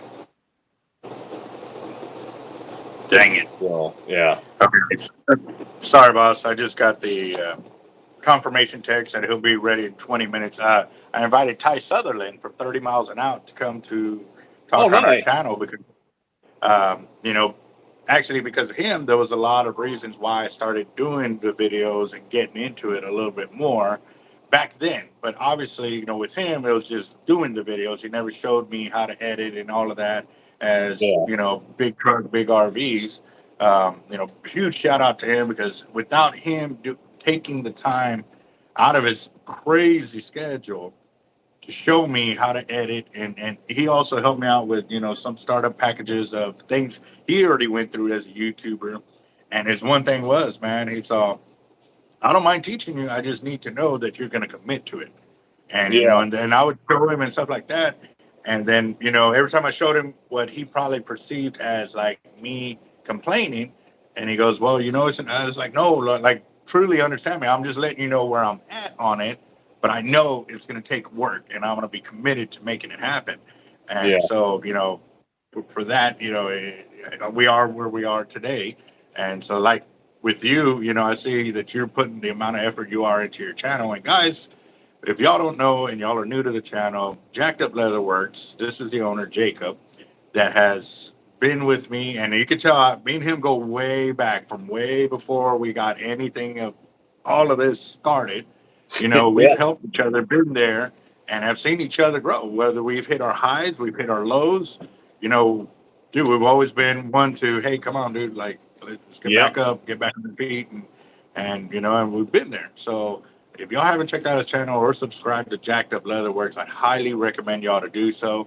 And then we got another goofball on here. It's called John Holiday. I definitely would like for y'all to check out his channel and subscribe because he's got some awesome cuts in his video. Besides sharpening knives, guys, like if you're into knives, check out his channel, guys. You know, he's a good dude, big heart, crazy mind. So he is crazy, letting you know. But then we all are. Like my chiropractor, I was telling him what I was doing. I was like, yeah, I was fishing at a spot where there's some seaweed and some rocks. And so I was kind of like, and he's just like, and he straight up goes, are you crazy? I was like, you didn't know? And if anybody's watching and if they want to get a hold of John to have a knife sharpened, he does have a video on what he did with my knives. And the knives that I sent him I do nothing but cut leather with. And this is one of them that's in the video. And when the Half Moon one is the one that's got his blood on it. I was just about to say, is that the one that bit him? Jumped up and bit me. Yeah. So, and when I got him back, I could take the wallet, like the one that you have there that I made for Eric subscribers. Okay, you take the thickness of that wallet all together, and that knife would cut through it. Wow. So, and that's awesome. Yeah, I've seen that knife. When it comes from the factory, it's sharp. And I can cut through 10, 15 ounce leather. But when I got it back from him, I was able to cut through 3 layers of 15 ounce leather. Yeah, guys. So You know, John Darnell's, he's like, I was watching Holiday Channel before we went live here. So sorry, John, my bad. Hold on, let me. Yeah, But but no, like I say, guys, as y'all notice too, if y'all are new to the channel, we're a channel of support. When somebody just needs an open ear or to hear, that, hey, you're not alone, we're here. I mean, it's not always just fishing, guys. That's one thing about our channel. Y'all see me through my struggles at the house, things I've had to do there. Me working out, which I'm going to start those videos again. Those are coming real soon. I'm going to be getting into a workout routine. Um, and also, too, all the other guys that are willing to put in the time to improve themselves. And so, that's the thing with our channel. As y'all saw, even while I was out there fishing, um, uh, that just somebody I didn't know came up, started talking to me, and I started immediately sharing the knowledge where I see I could fit in, and the main test was putting my money where my mouth was, and I handed him over one of my custom Harringtons with an LX Raptor spool with the braid the way I cast it out, and yeah, the first thing he does is like, I don't know if y'all saw when he goes, hey, when I showed him the size of weight I was casting, and he just he goes 8 ounce. He's like, I'm only catching like a 5 or a 6. I say, I don't. He was kind of doubting himself whether he can be able to hold it. I said, bro, if you miscast, I'm not worried about it. That'll give a prime opportunity to show you how the braid works and why we use it. Because when you backlash, that's one of the ultimate tests right there. Is when it burdens in a backlash, how long does it take you to get out of trouble and back into fishing? And so he's like, man, you're pretty good. I was like, I have complete faith in my gear. Like, yeah, and so, and like I said, I only started one of his casts. And I was willing to let him, I've some people I've never even seen them cast, and I'm still willing to let them try my gear. yeah. I show them how to firmly hold it and stuff like that. And that's the confidence we have in the tackle because we're fishing. It ain't just, what's up, boy? How you doing? You fired already? Hey, you need to put him on the phone with the doctor. So actually, I was actually going to talk, and how serious you are with your gear, because I've used your gear ever since I met you, and I still think I have one of the first leaders that you made for me back in 15. Yeah, so I got to see it so I can. I got to see it. yeah. But yeah, no. So, but and a lot of people, and they're in Corpus, and Albert will definitely tell you this the same thing. Is there has been, we have got, as business owners, we have got to deal with people that will almost try anything to knock us down from where we're at and trying to grow to. And the thing I could tell you, like with Albert and with me, is, and that's why I think we've gotten along so well, is you almost got to have somebody there to kind of kick you in the ass, to say, hey, get out of your funk and get your ass in gear. So and that's one thing with me and Albert. I mean, there's been, I don't know how many times I've had people come up to me while I was still in Corpus that they're saying, oh, you shouldn't use Albert's gear or whatever because he doesn't, he copies everybody or whatever the reason is. And I'll just look at him. I says, well, you're welcome to fish whatever you want to fish, but Albert has never done me wrong. He's always given me top quality gear that I know that he's already tested several times over. Yeah. And I just blow them off. It's like, you guys could just use whatever. I know what I'm using. I know my gear will catch it because I know who made it. It's like me and Nora, man. He's trying to get. He's loving the video. Yeah. So he's like, hey, my turn. It's my Yeah. channel. My channel. yeah, exactly. Being a turd. So I could actually honestly say, if you guys have any doubt of Albert's gear or anything like that, I've used just about everything Albert has made up before I left. So if you guys want an honest opinion on his gear, I'll give it to you. No. One thing that me and Albert have done, we've always been honest with each other. So if I didn't like it, I thought I'd let him know. I said, hey, this didn't really work. Yes. You know? Yes. So And it's, I want that truthfulness to come out, because if I don't know there's a problem, then how can I fix it? And exactly. that's where a lot of people have automatically just jumped the gun, and they got to realize. I mean, we put out on some high months, 15, 20,000 liters through here. And, and so I have to depend on my workers to do their job so I Yeah. can continue to do my job. And, I can't sit there and inspect every single one of them leaders after I've taught them how to inspect the leaders and what I expect out of them. And so I have to, reassure the public, hey, man, everybody has a job to do. I've got mine. They've got theirs. Now, obviously, when I first started this, I worked out of my garage by myself. When I was living with my buddies, they helped out. They had full-time jobs and would still find time to come give me a hand because of the amount of product we would put out, and then we'd all go fishing together. You know what I mean? So, from the starting point to where I am now, it's always been a team effort. It has to be. There's just no way I can sit there and pour every single one of them weights that comes out of here, or crimp every single one of them liters that comes out of here. And you know what? And y'all see me time and time again doing so much of the grunt work while I'm still trying to do my job of being here on the channel. And so it is a very rare thing for me not to be in there, but at the same time, it's going to happen. There's times when I'm out making deliveries several days in a row, but while they're making the gear, they got to bag it, tag it, crimp it, and all of that. And even then, too, I'm still one of the main ones that does all the cutting for all the cable and all the mono for all the leaders.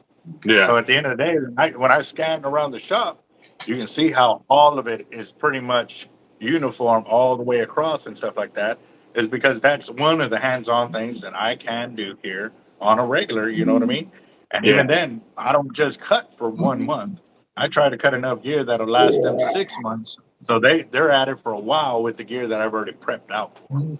A lot of them still hadn't even learned, how many inches it takes for this, how many inches it takes for this. All they've learned is the basics of putting the things together. Some of them of maneuvering the sleeve where it needs to be, or crimping where it needs to be crimped and stuff like that. There's so many steps in building a leader. A lot of these guys still haven't learned all of them because I haven't had the chance or the time to teach them with the amount of product we're putting out. I mean, they're just helping me with those steps to get it there. But like I said, it's a team effort. We're putting it together for our customers. And, yes, things are going to happen. We might miss a sleeve. We might not crimp it all the way. But if you don't tell us, hey, I found this messed up, and we encourage you, bring it back. We will make it right. You know what I mean? That's our biggest thing. I don't care if it's another company that has failed in their swivels. That's happened to us. We bought swivels direct from Roscoe. Yeah. And we were pulling them apart by hand, and they were supposed to be rated for 130 pounds. And we were pulling them apart by hand. So I had, oh my God, I think we had 400 liters up on the wall, if not more. And we stripped the whole wall. We cut every single one of them sleeves off. I mean, it was like about 3 weeks, 4 weeks worth of work that we had up on the wall. Then we had to cut it all, recut everything, because now all that mono is too short for us to use it as another leader. So everything we had to start from scratch again, which cost us double for those liters. But even then, we kept the price the same. Because like I said, that's the faith we have in our product. And, that's what you got to do. So service after sale is something that's very... And he's right, too, on that comment. And I guess that's one of the things that I inherited from my dad, and even just working in your shop too, is we both deal with things that we build them to last and do their job, you know, and that's one of the things that I do take pride in is if my like a wallet or a knife sheath or whatever I make fails, you know, I give out a guarantee with all my stuff. You know, if there's something wrong with it, the stitching comes loose, send it back to me. I'll fix it. If I can't fix it, I'll make another one. Mm. So, and I do that on just about everything. There is a couple items that I probably won't do, but it just depends on the circumstance. Like if it comes back, you know, chewed up from a dog, then that's kind of on you. Yeah. You know? Yes. And even then too, that kind of rolls back to another customer. I remember it, and he goes, "Yeah, I busted one of your leaders," and I was like, "Really?" And he's like, and I was like, "Do you have?" And then I automatically went into my spiel of covering mine. Do you have it? You know, how did it happen? You know, was it on a fish? And he goes, "Oh no. I got into this big old rocks, and I knew I was in the rocks, and I knew I shouldn't have cast it there." And he's like, I pulled, and he's like, "Jesus, man, it was tough to break." And I was like, "Oh, okay. Well, yeah, I mean, you know, it's 100-pound test. It's not going to move a 1,000-pound boulder." You know what I mean? But he goes, but he goes, and that was the thing. That was his next comment. But I like the fact that you're willing to look into it instead of sitting there doubting me on the leader. You know, hey, I told him, hey, we're bound to fail. We're human. You know, you know, we're going to fall flat on our face sometimes, but it's what we do to get ourselves back up. Yeah. And so exactly. I said, and thank you for sharing that. I said, because at least I know that, you know, that leader group, because that's the other thing. When we build these leaders, we build them in big old batches. So I like to know that no matter through the whole thing, say we make 1,000 of these leaders, through that whole thing, I want every single one of them leaders tested. I'd like to hear back from every single one of them because, hey, dude, it's doing great. It's doing great. It's doing great. Or 1 or 10, 50 cousins, hey, dude, something's wrong. Yes. Yeah. What is it? I mean, and y'all see me. I've done it probably in the several years that I've been actually with the videos. Y'all seen me clear my wall probably 3 or 4 times because of gear that we have found that was either malfunctioning from the supplier itself or, you know, well, actually, that was on several of them. But then on one, that it was our workers that were doing the job where they need to be doing it. So we had to pull it. And so. Yeah. And, you know, it's the same for me. You know, I don't mind customers saying, "Oh, your product's great and everything. We love it." But I don't want the customer to sit there and think that he's got to please me saying I got to do great work just to keep me happy. I don't want that. I don't want a bunch of yes customers. I want someone to put the wallets, knife sheath, or whatever I make. I want them to put it through the damn ringer. Exactly. You know, I don't want my leatherwork sitting on a shelf somewhere collecting dust and trying to look pretty. I build my stuff for everyday people. Well, I mean, it's sitting there looking pretty, but it was because I broke the knife. The leather outlasted the knife. That's all I can tell you. So if I could find another one of them knives, I definitely would like one, or to have one built that would fit this. I definitely want to get this back under my hip. You know what I mean? So if you get another knife like that, let me know and send it to me, and I'll build you another one. Because I kind of repaired that on the fly. I was like knee deep in orders at the time, and I just kind of put a bunch of studs in it. It's like, okay, there we go. Here. Yeah. No worries. No, like I said, it outlasted the knife, bro. Yeah. I mean, it's years of being out in the rain, in the cold, in the saltwater environments, and in the sand, in the mud, in the dirt, and it outlasted the knife.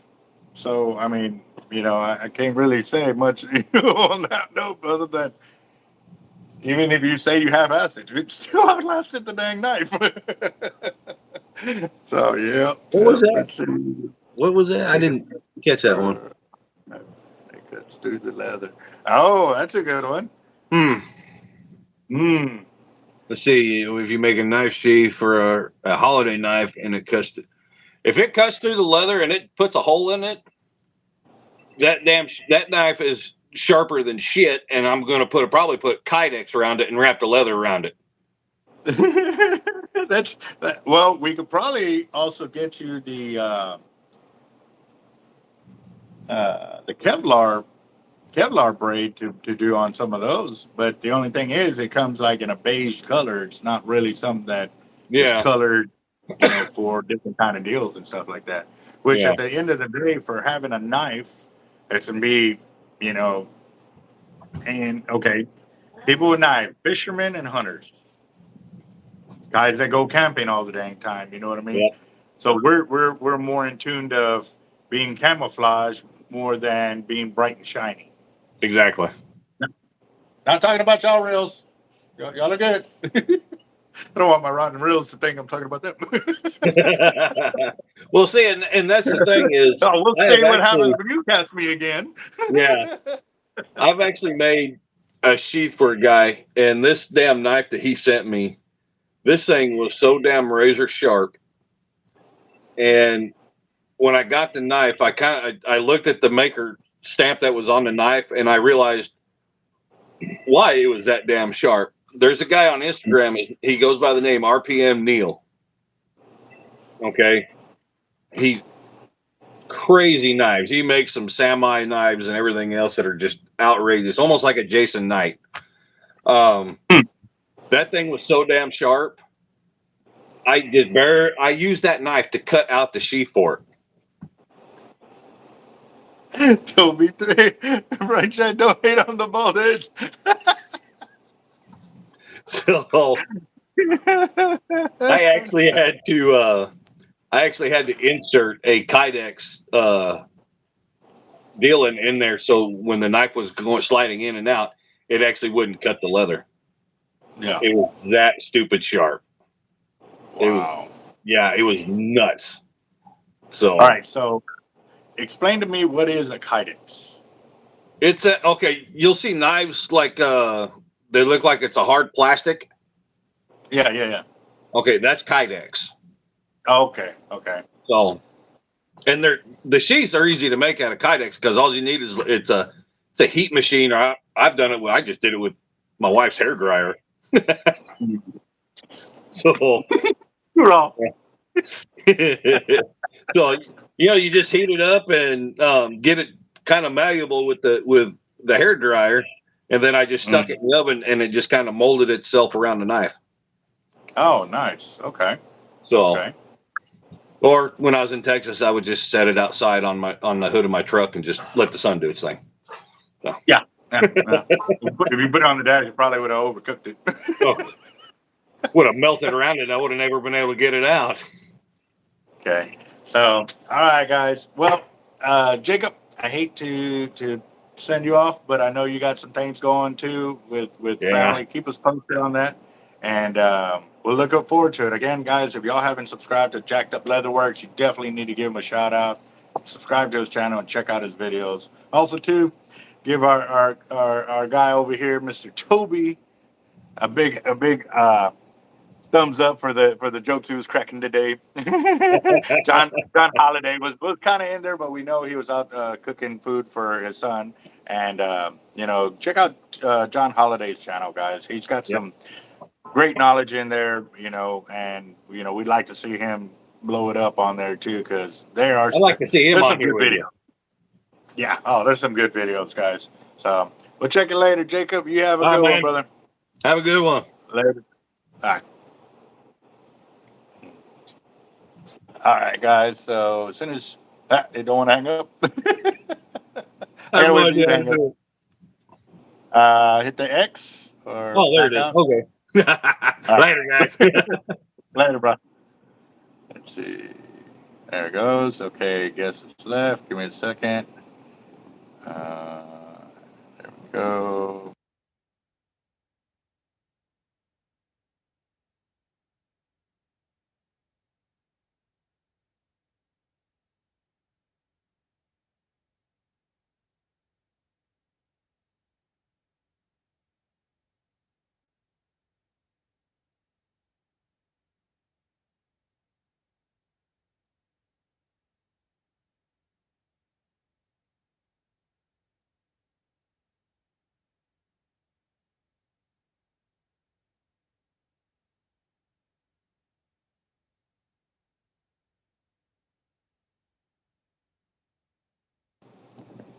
All right, guys. Sorry about that. I was sending the link, and we're gonna pull in Mr. Ty Sutherland. There he is. 61,000 subscribers.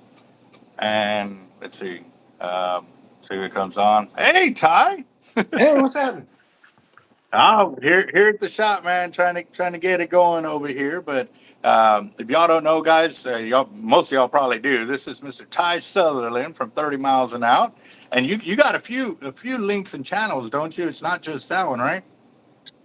30 Miles Out's always been the main one. Yeah, it's pretty much the main one. I had a show called Arrow Slinging TV, a bow hunting show for a while, but it's kind of all just converged down to 30 Miles Out now. Oh, okay, cool deal. So how's everything going, both? How's the family? Everything is fantastic. How about on your end? Growing like weeds, bro. They found the miracle grow, and I can't get it away from them. Nice, nice. Yeah, all good over here, man. Awesome, awesome. Well, the reason why I wanted to bring you on the channel is because on Thursdays we share. Well, I used to have storytelling Thursdays, and I would talk about my past and how I've done certain things, or just try to clear the air from a lot of myth and fiction about me and my fishing, because there's so many stories. Fishermen.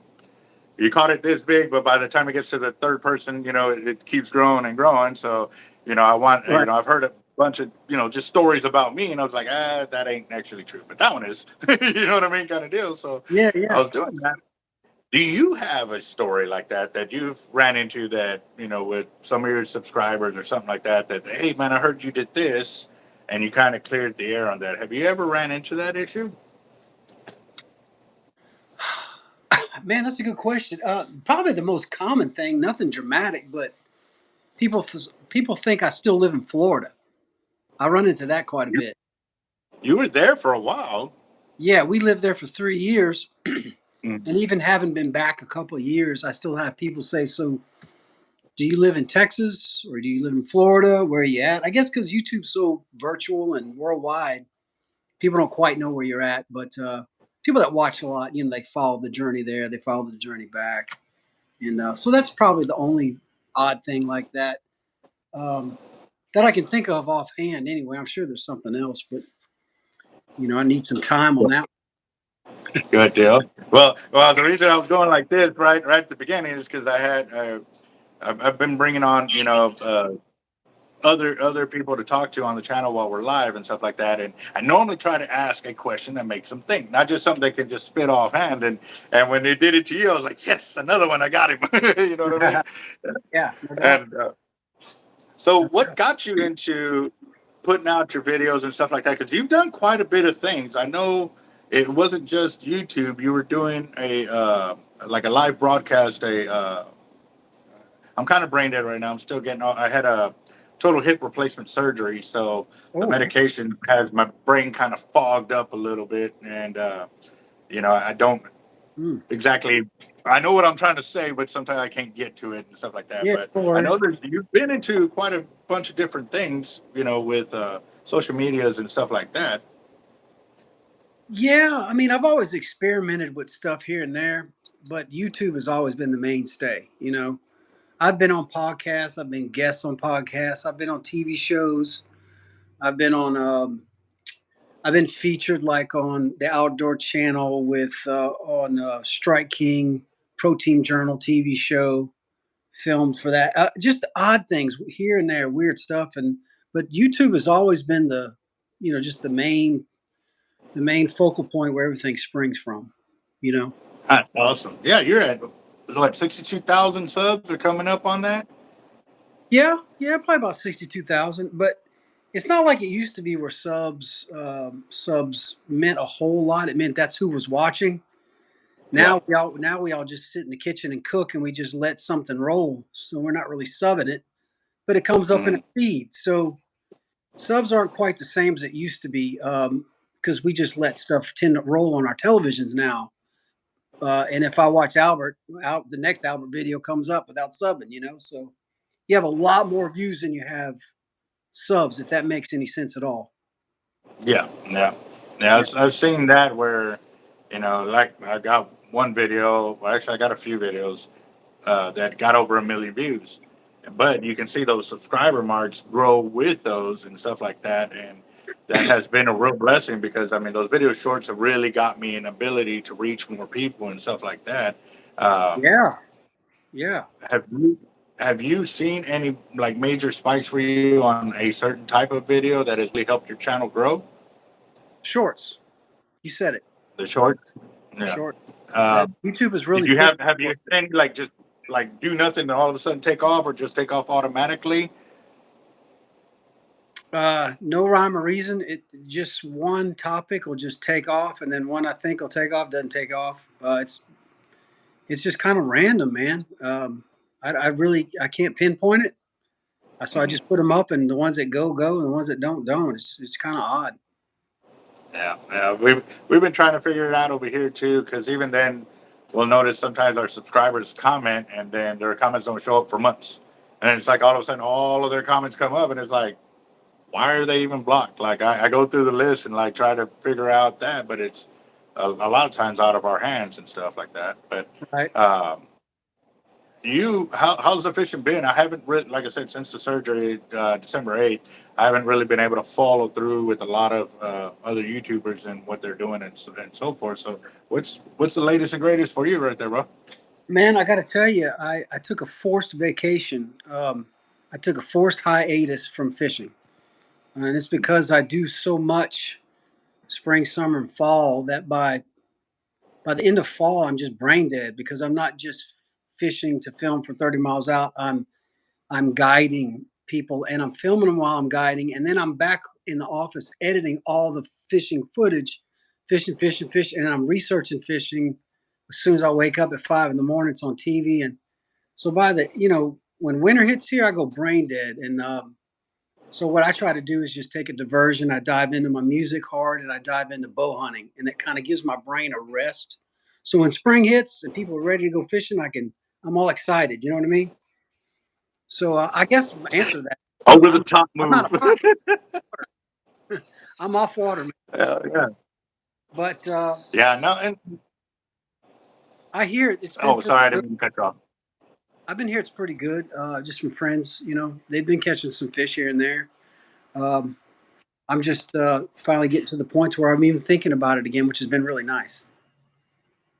Cool deal. Yeah. Sometimes you just got to do that. Just kind of just get away from it all, so you can kind of also regroup because you want to try something different, but sometimes you feel you've already done it, but you just need to clear your perspective and just get a new sheet. Start with a white sheet of paper, start again, and try something new because you're we've done so much fishing and you've covered so much. You're trying to, I guess, what's the next best thing that's going to get you to that next level that you're looking for in your fishing career, and to take your uh, clients along, your subscribers along for the ride as well. Sure, sure, man.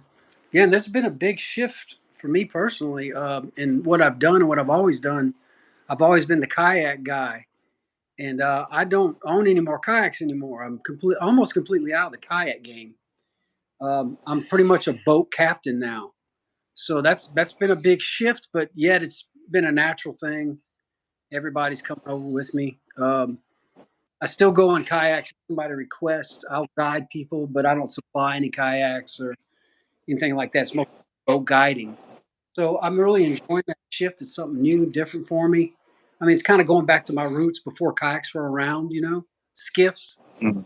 So, this it's a new thing for me. So I'm excited about the new year, being a boat captain. It's a lot of new possibilities. Yeah, and actually for me too, I'm looking at getting my captain's license to do guides like land-based fishing, uh, just because there's so much knowledge that I could share, and that's one of the things I want to do like you're doing is when I'm out there with my subscribers or my clients and stuff like that. You want to see me go get some water? Yes. Yeah. Dude, it's Yeah. No. And I made a comment a little while ago that we're all dried out here. So yeah. So, Yeah. how many do you think? 6 cases at least. Yeah. Do we have toilet paper and everything else? Paper towels. Okay. Yeah, don't get the cheap ones. Get the Bounty Essential. Plates. You want to give them a text? Plates too. I think we need. And forks. Well, I bought forks and a spoon. Yeah, but if you see a big package of forks, grab it. Yeah. Because that's, I was just looking for some, and I'm lucky I found the small Plates. packages and stuff like that. So Yeah. yeah, Plates. that's fine. Styrofoam cups too, or no? Yeah, because we need some, right? Yeah. Okay. All right. Sorry about that, guys. Man, I forgot where I was at on that note. Like I said, Captain's license. Gonna be doing some land-based guiding. Jeff, my manager's. You were talking about us clocking out already, so we can go fishing. But no, what was that, Ty? You were talking about getting your captain's license for land-based fishing. Oh, yeah.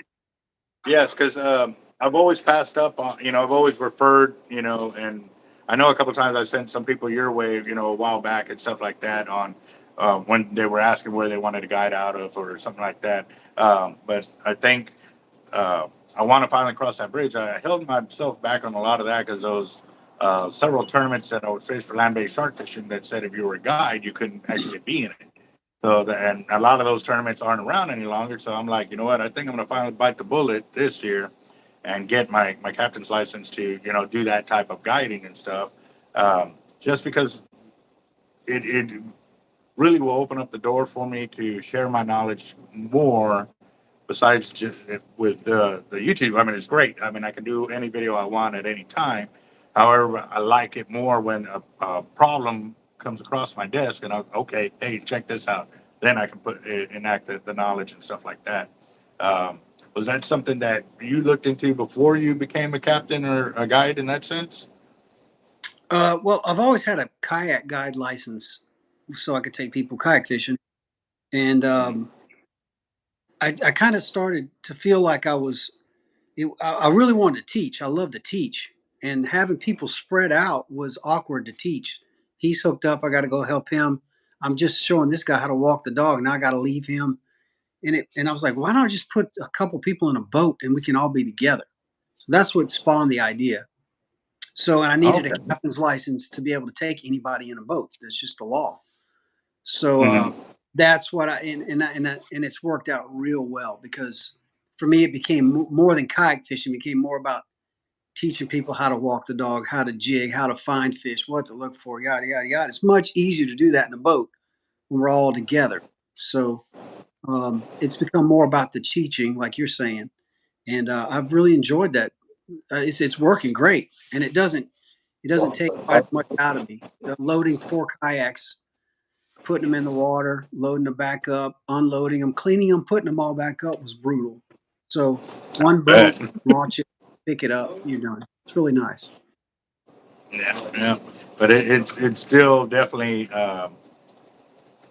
turning of the page and a whole new dynamic of how you're fishing and obviously with the skiffs, I know they can go super shallow water, so I don't think that's really been a problem for you on that note. But I guess on high wind days, that's more something that you look for that could block you on going out while you're fishing on a guided trip. I don't think I've ever canceled a trip for wind. Never. Even with kayaks, I've kayaked, fished, guided in 30-mile-an-hour wind. I just know how to hide and how to manipulate it, kind of thing. There you go. I developed part of techniques why like crab walking. I'd back up to a protected bank line and crab walk, and by the time we applied everything, the 30 miles an hour was down to about 15. But if you know how to use the protection.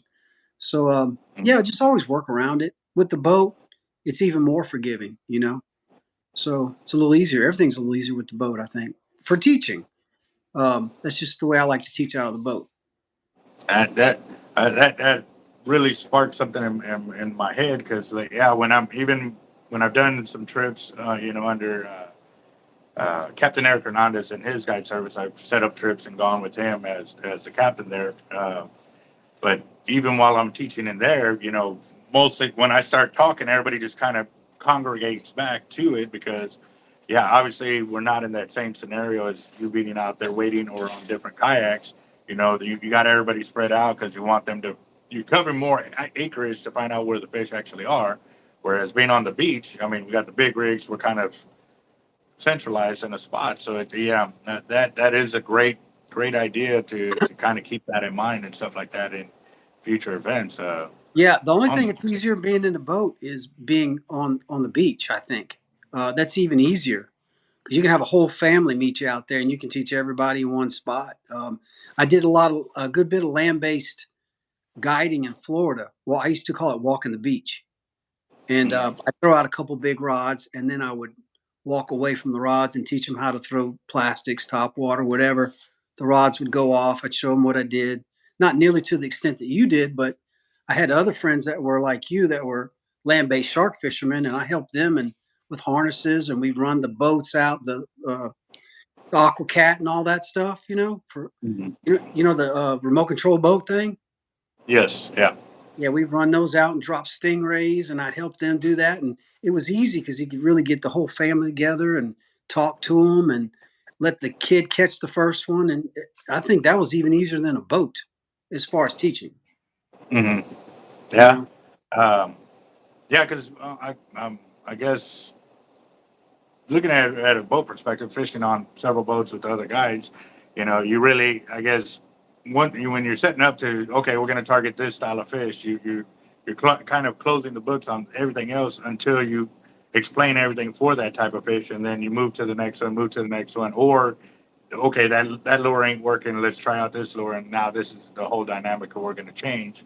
Um, but yeah, no, it just with this whole deal with getting more people on the channel to share knowledge with them and stuff like that. I want to recommend them to other channels like yours. If some of my guys aren't on your channel, I'd like for you all to go check out 30 Miles and Out right there, Ty Sutherland right here. Which I also want to thank you too because that Manta Ray kayak, I still have that green one, do you? and yeah, I still got the green one there. And it was like a year later or 2 years later, I won a land-based shark fishing tournament, and they gave me an orange manta ray. I won an orange one because I won first place there. So I've actually got both of them up there, and those have been some of my favorite kayaks to run. But it comes with its give and take. It's a huge kayak, feels like it reclined on a sofa deal, but when you have to turn and stuff like that, it was a lot harder work, and it was just adapt and overcome kind of deal. But thanks to you, it opened my eyes up to different kind of kayaks out there, not be closed minded to just one style or one this. And I love the knowledge. Like I met you actually when you did a little fishing expo at a boat shop over here in Flower Bluff, where you showed about the how to tie that loop without it cinching down on your jig head. And so that it was a simple, uh, half hitch, or not, well, not even a half hitch. It was a simple knot where you brought it through the jig head, sent it through, and you brought the mono back through, and it cinched down on itself. And that's actually one of the knots I showed here on the channel, and it's there. But I also gave you props on that, because that you were the one I learned it from, and that was probably, oh man, Long time 15 ago. years ago. Yeah, 15 years at minimum, probably. So you've been in the game a long time, boss. Yeah. Um, have you seen the evolution of when you first started doing it to now? Oh man, it's the evolution's crazy, dude. When I started YouTube, um, so I started right after it kicked in. I saw it as a huge opportunity. I couldn't believe that you could put something on the internet, a video, and people could see it across the world. That blew my mind. I knew there was money in that somehow. Um, so when I first started, and it took off right away, I had companies sending me kayaks, and I was one of like 3 people in the world that filmed themselves fishing. So it Mm. was, if I went to San Antonio and did a kayak grand opening, there was 50 people there just to see me and Teresa. So I mean, it was crazy. But when I would tell people, they say, "What do you do for a living?" I said, "I have a fishing show." And they say, "What channel?" I said, "No, it's on YouTube." They would laugh at me. They go, "Oh, well, let me know when you're going to be on TV." And it's hilarious to see that evolve and change. And now all of my friends who have TV shows are trying to figure out how the hell to get into YouTube and social media and break that open because Hmm. they consider themselves behind because they're on TV. So it's been a complete flip.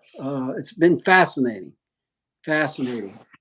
I had TV shows That's sit me awesome. down and try to tell me why I need to be on television, and I cast. I had one TV company tell me, "Look, man, you got to be on TV." And I'm like, "Well, what kind of numbers am I going to see if we do TV?" And he's like, "I don't know, so many thousand a week or something." And I'm like, "Dude, you realize I know a kid that has an iPhone, and he lets the 8-year-old next door hold the iPhone while he catches bass and catfish in the culvert in his mama's front yard, and he's doing 1 million views a week. Mm-hmm. Called Fish Whisperer. Making. He had to Oh quit my God. college. It was costing him money to go to college. He had to quit. Uh, Millions and millions of views. Now he's full time ditch fishing. yeah. And I said, "And you want me to spend $70,000 in free episodes, and I got to buy an expensive camera?" I felt like Kevin Costner in Waterworld. You're dying. Y'all are dying. This is over, man. So yeah, it's been funny to answer your question. The evolution has been crazy since the beginning of YouTube to watch. That's funny you bring that up because I was actually on my channel and it was probably a week or so ago. But Google calls me, saying that my Google listing is not showing up the way it's supposed to be showing up on Google and stuff like that. And I was like, oh, okay. And so we would like to feature your business on there at a higher rank. I was like, okay, well, how much are you going to pay me? Is what I asked him. And he goes, excuse me? I said, how much are you going to pay me? You're saying you want to feature my business on Google listing at a higher deal. Like, well, how much are y'all going to pay me to do that? Well, we can talk about the packages and how much it's going to cost. And I was like, no, you're not understanding me. Like, I'm on YouTube and I'm getting paid to promote my gear on there.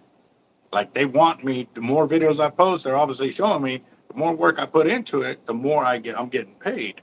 I said, you want me to pay you to correct your job of listing my business?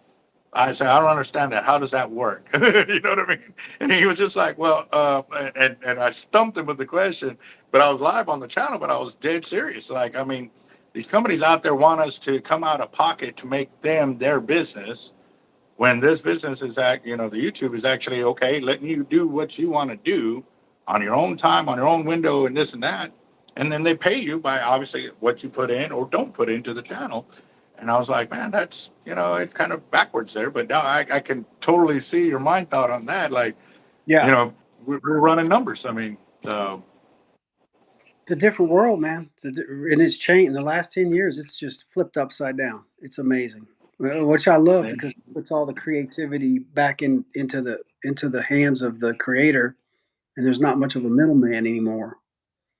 It's really neat. I heard I'm not much into rap, but there's a kid named Tom McDonald. He's a really popular rapper.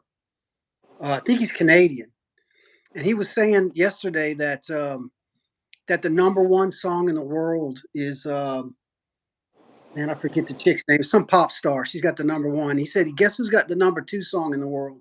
Me." He said, "She's got 10 people that wrote that song. She's got 3 major labels: RCA, Warner Brothers, and somebody else. And the list of people is insane, and the amount of money spent." And he said, "Guess how much I spent on my video?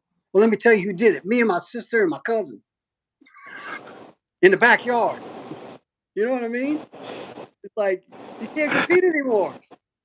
You can't compete. Yeah, I mean, he's literally doing nothing but being really creative in the backyard, and he's got the number 2 song in the world.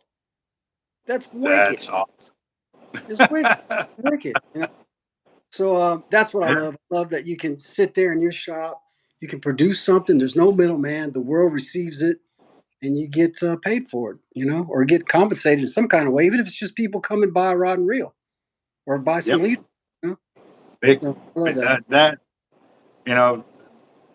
the man above and everything with the YouTube channel is what has really kept us open because they're, with going through the coronavirus and everything else coming back out of that and stuff like that, things have changed. I mean, in the last 3 years, the world is a different place now.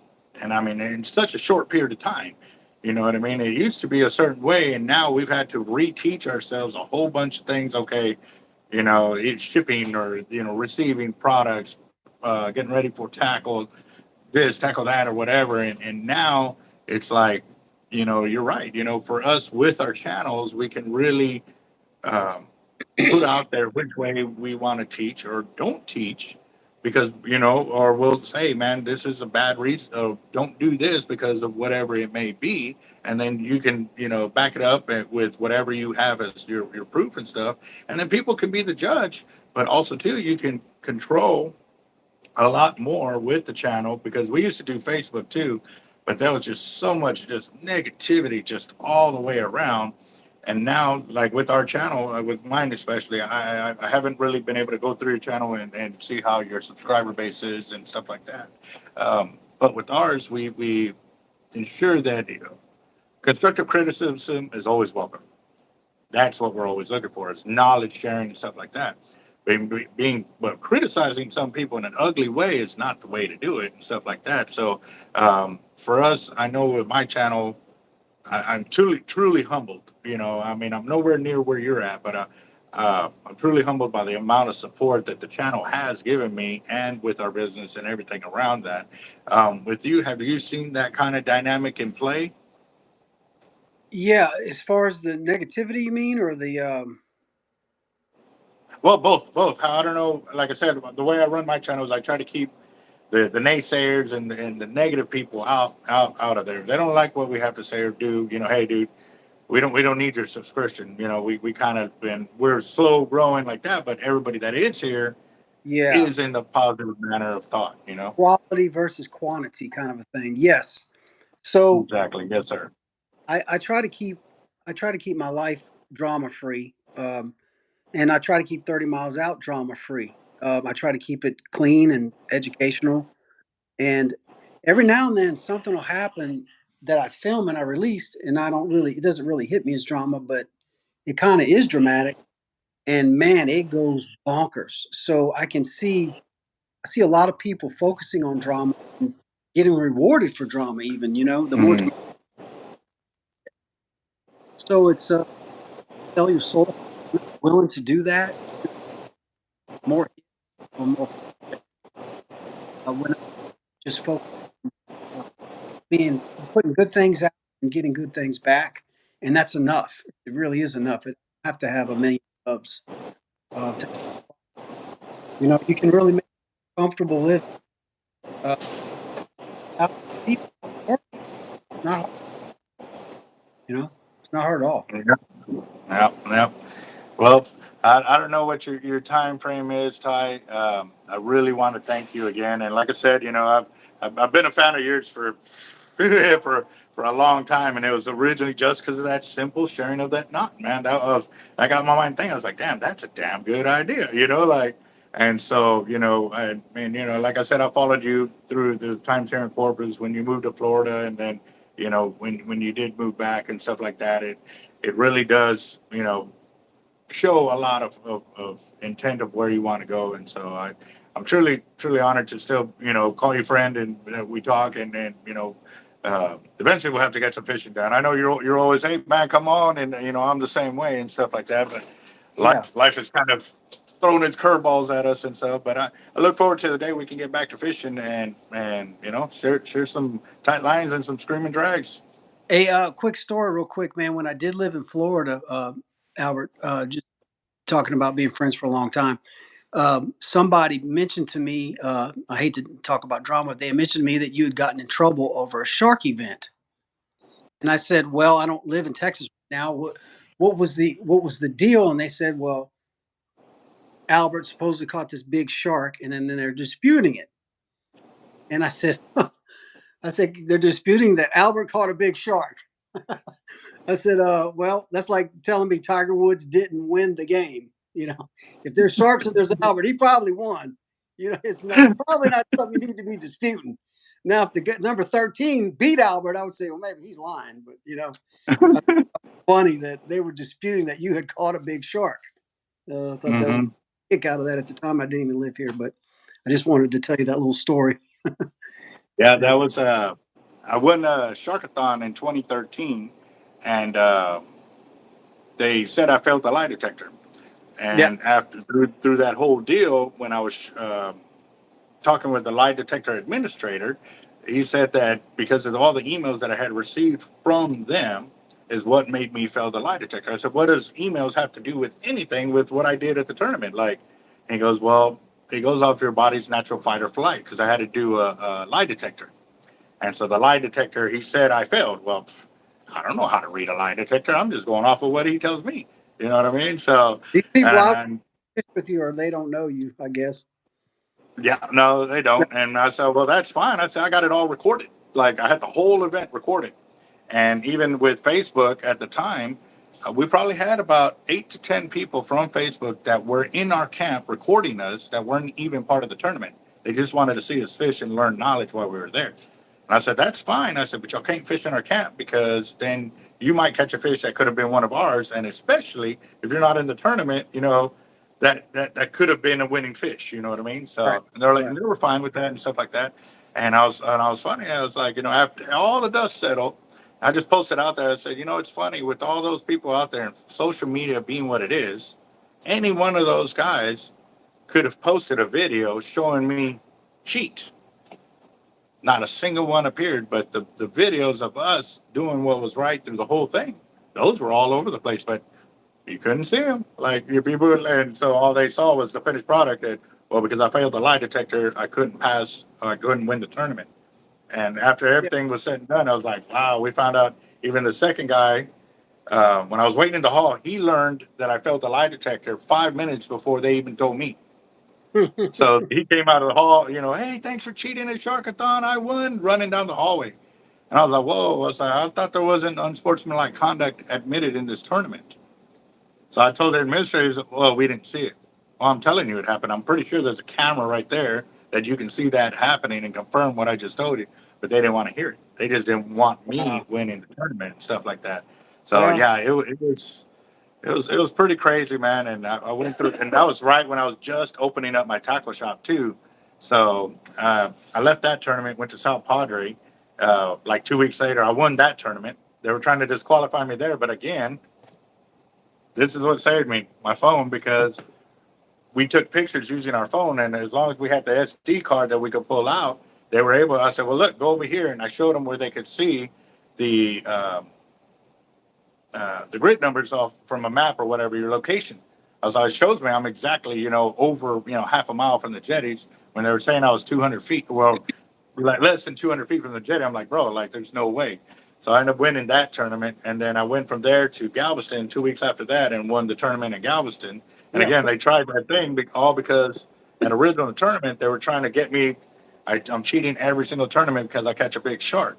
And so the game wardens went out there, and again, the cameras that were in the south camp and the north camp were still there. We got off the beach because we thought we weren't going to make it back to weigh-in because of the ferries. The wait was like 3 hours long. It's like, dude, we got to go. If we wait too long, we're not going to make it back to the weigh-in. So we were in line, and I get a call from the one of the board of directors, Ron. He says, "Hey, man, I had to send game wardens out where you were at." And I said, "Well, do you know where we're at?" I said, "Because we're now in line."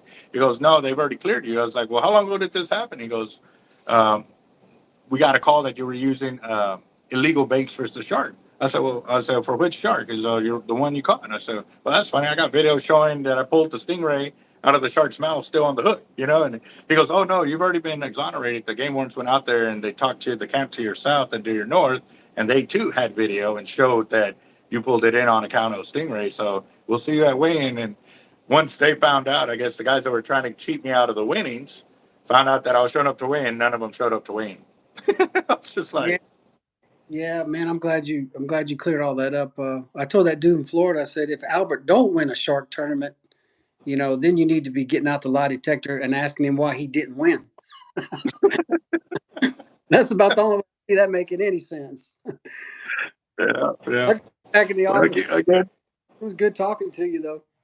you too, Ty, man. It's good to see you, bro. And I'm glad you're still rocking and rolling with fishing and your channel, man.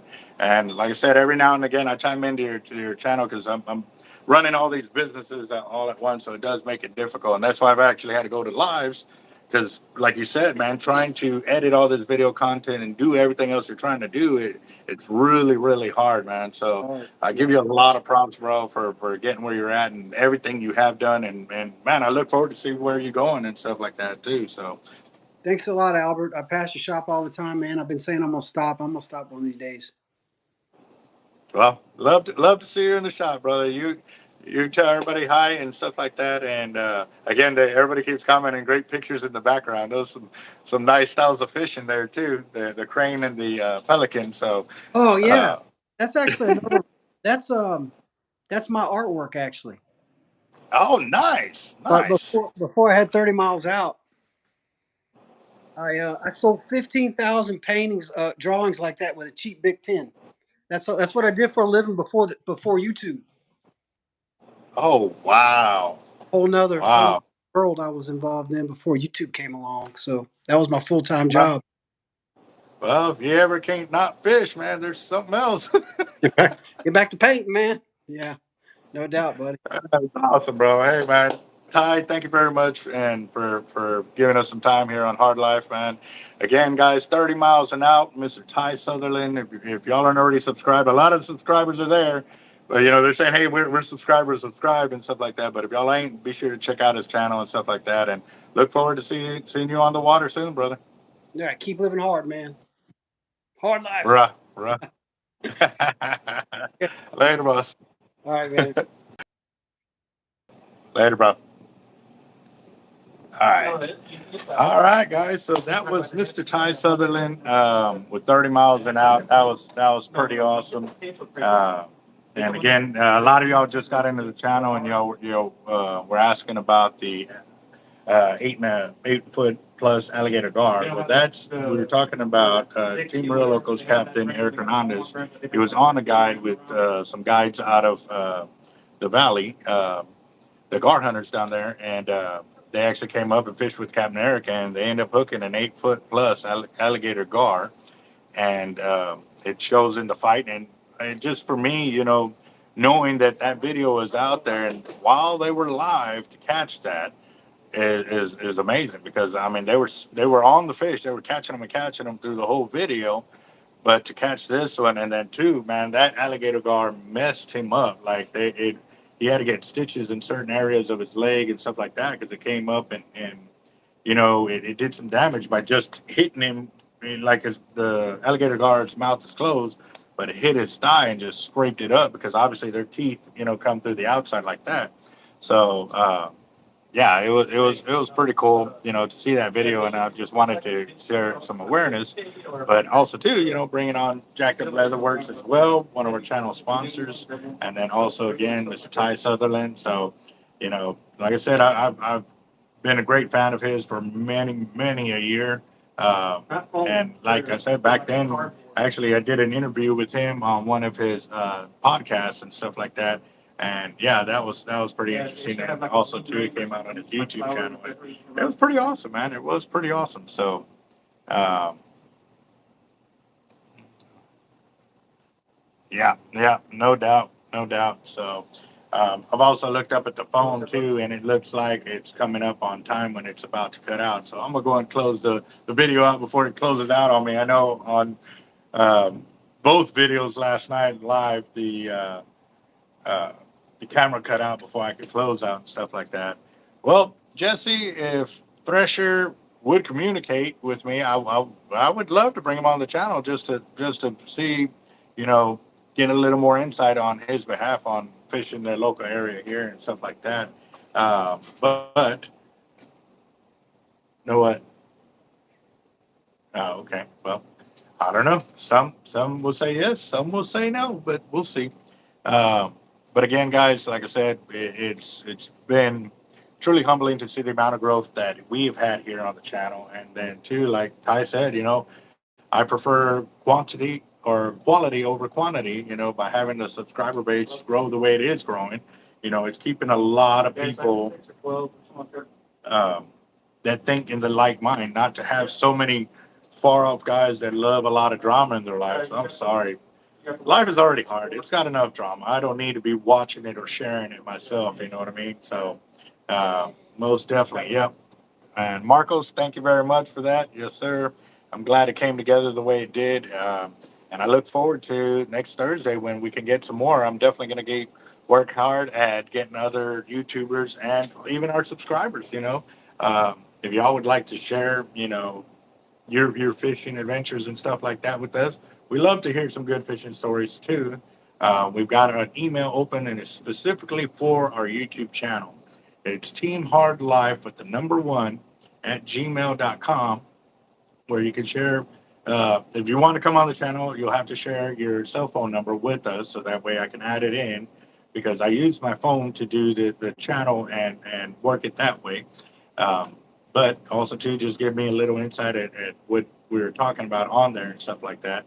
And so most definitely would love to have more of our subscribers on there on the channel, because like he said, man, there's guys from all over the world that are here. And so if I can't reach you with the cell phone number, I would need like a messenger ID, and we can get in contact that way as well, because I can send it out through multiple forums, and I think even through email too. So we're definitely loving it, guys, and we're looking forward to more growth. It's 2023, and we are going to be taking it to a whole new another level, and it's all because of y'all on the channel, guys. So truly humbled, and we are going to be out. And I'm just glad that food hadn't kicked in yet, because that was really good. Fresh shrimp, mixed in with a noodles deal. If y'all missed that too, I did a little cooking video here in the channel.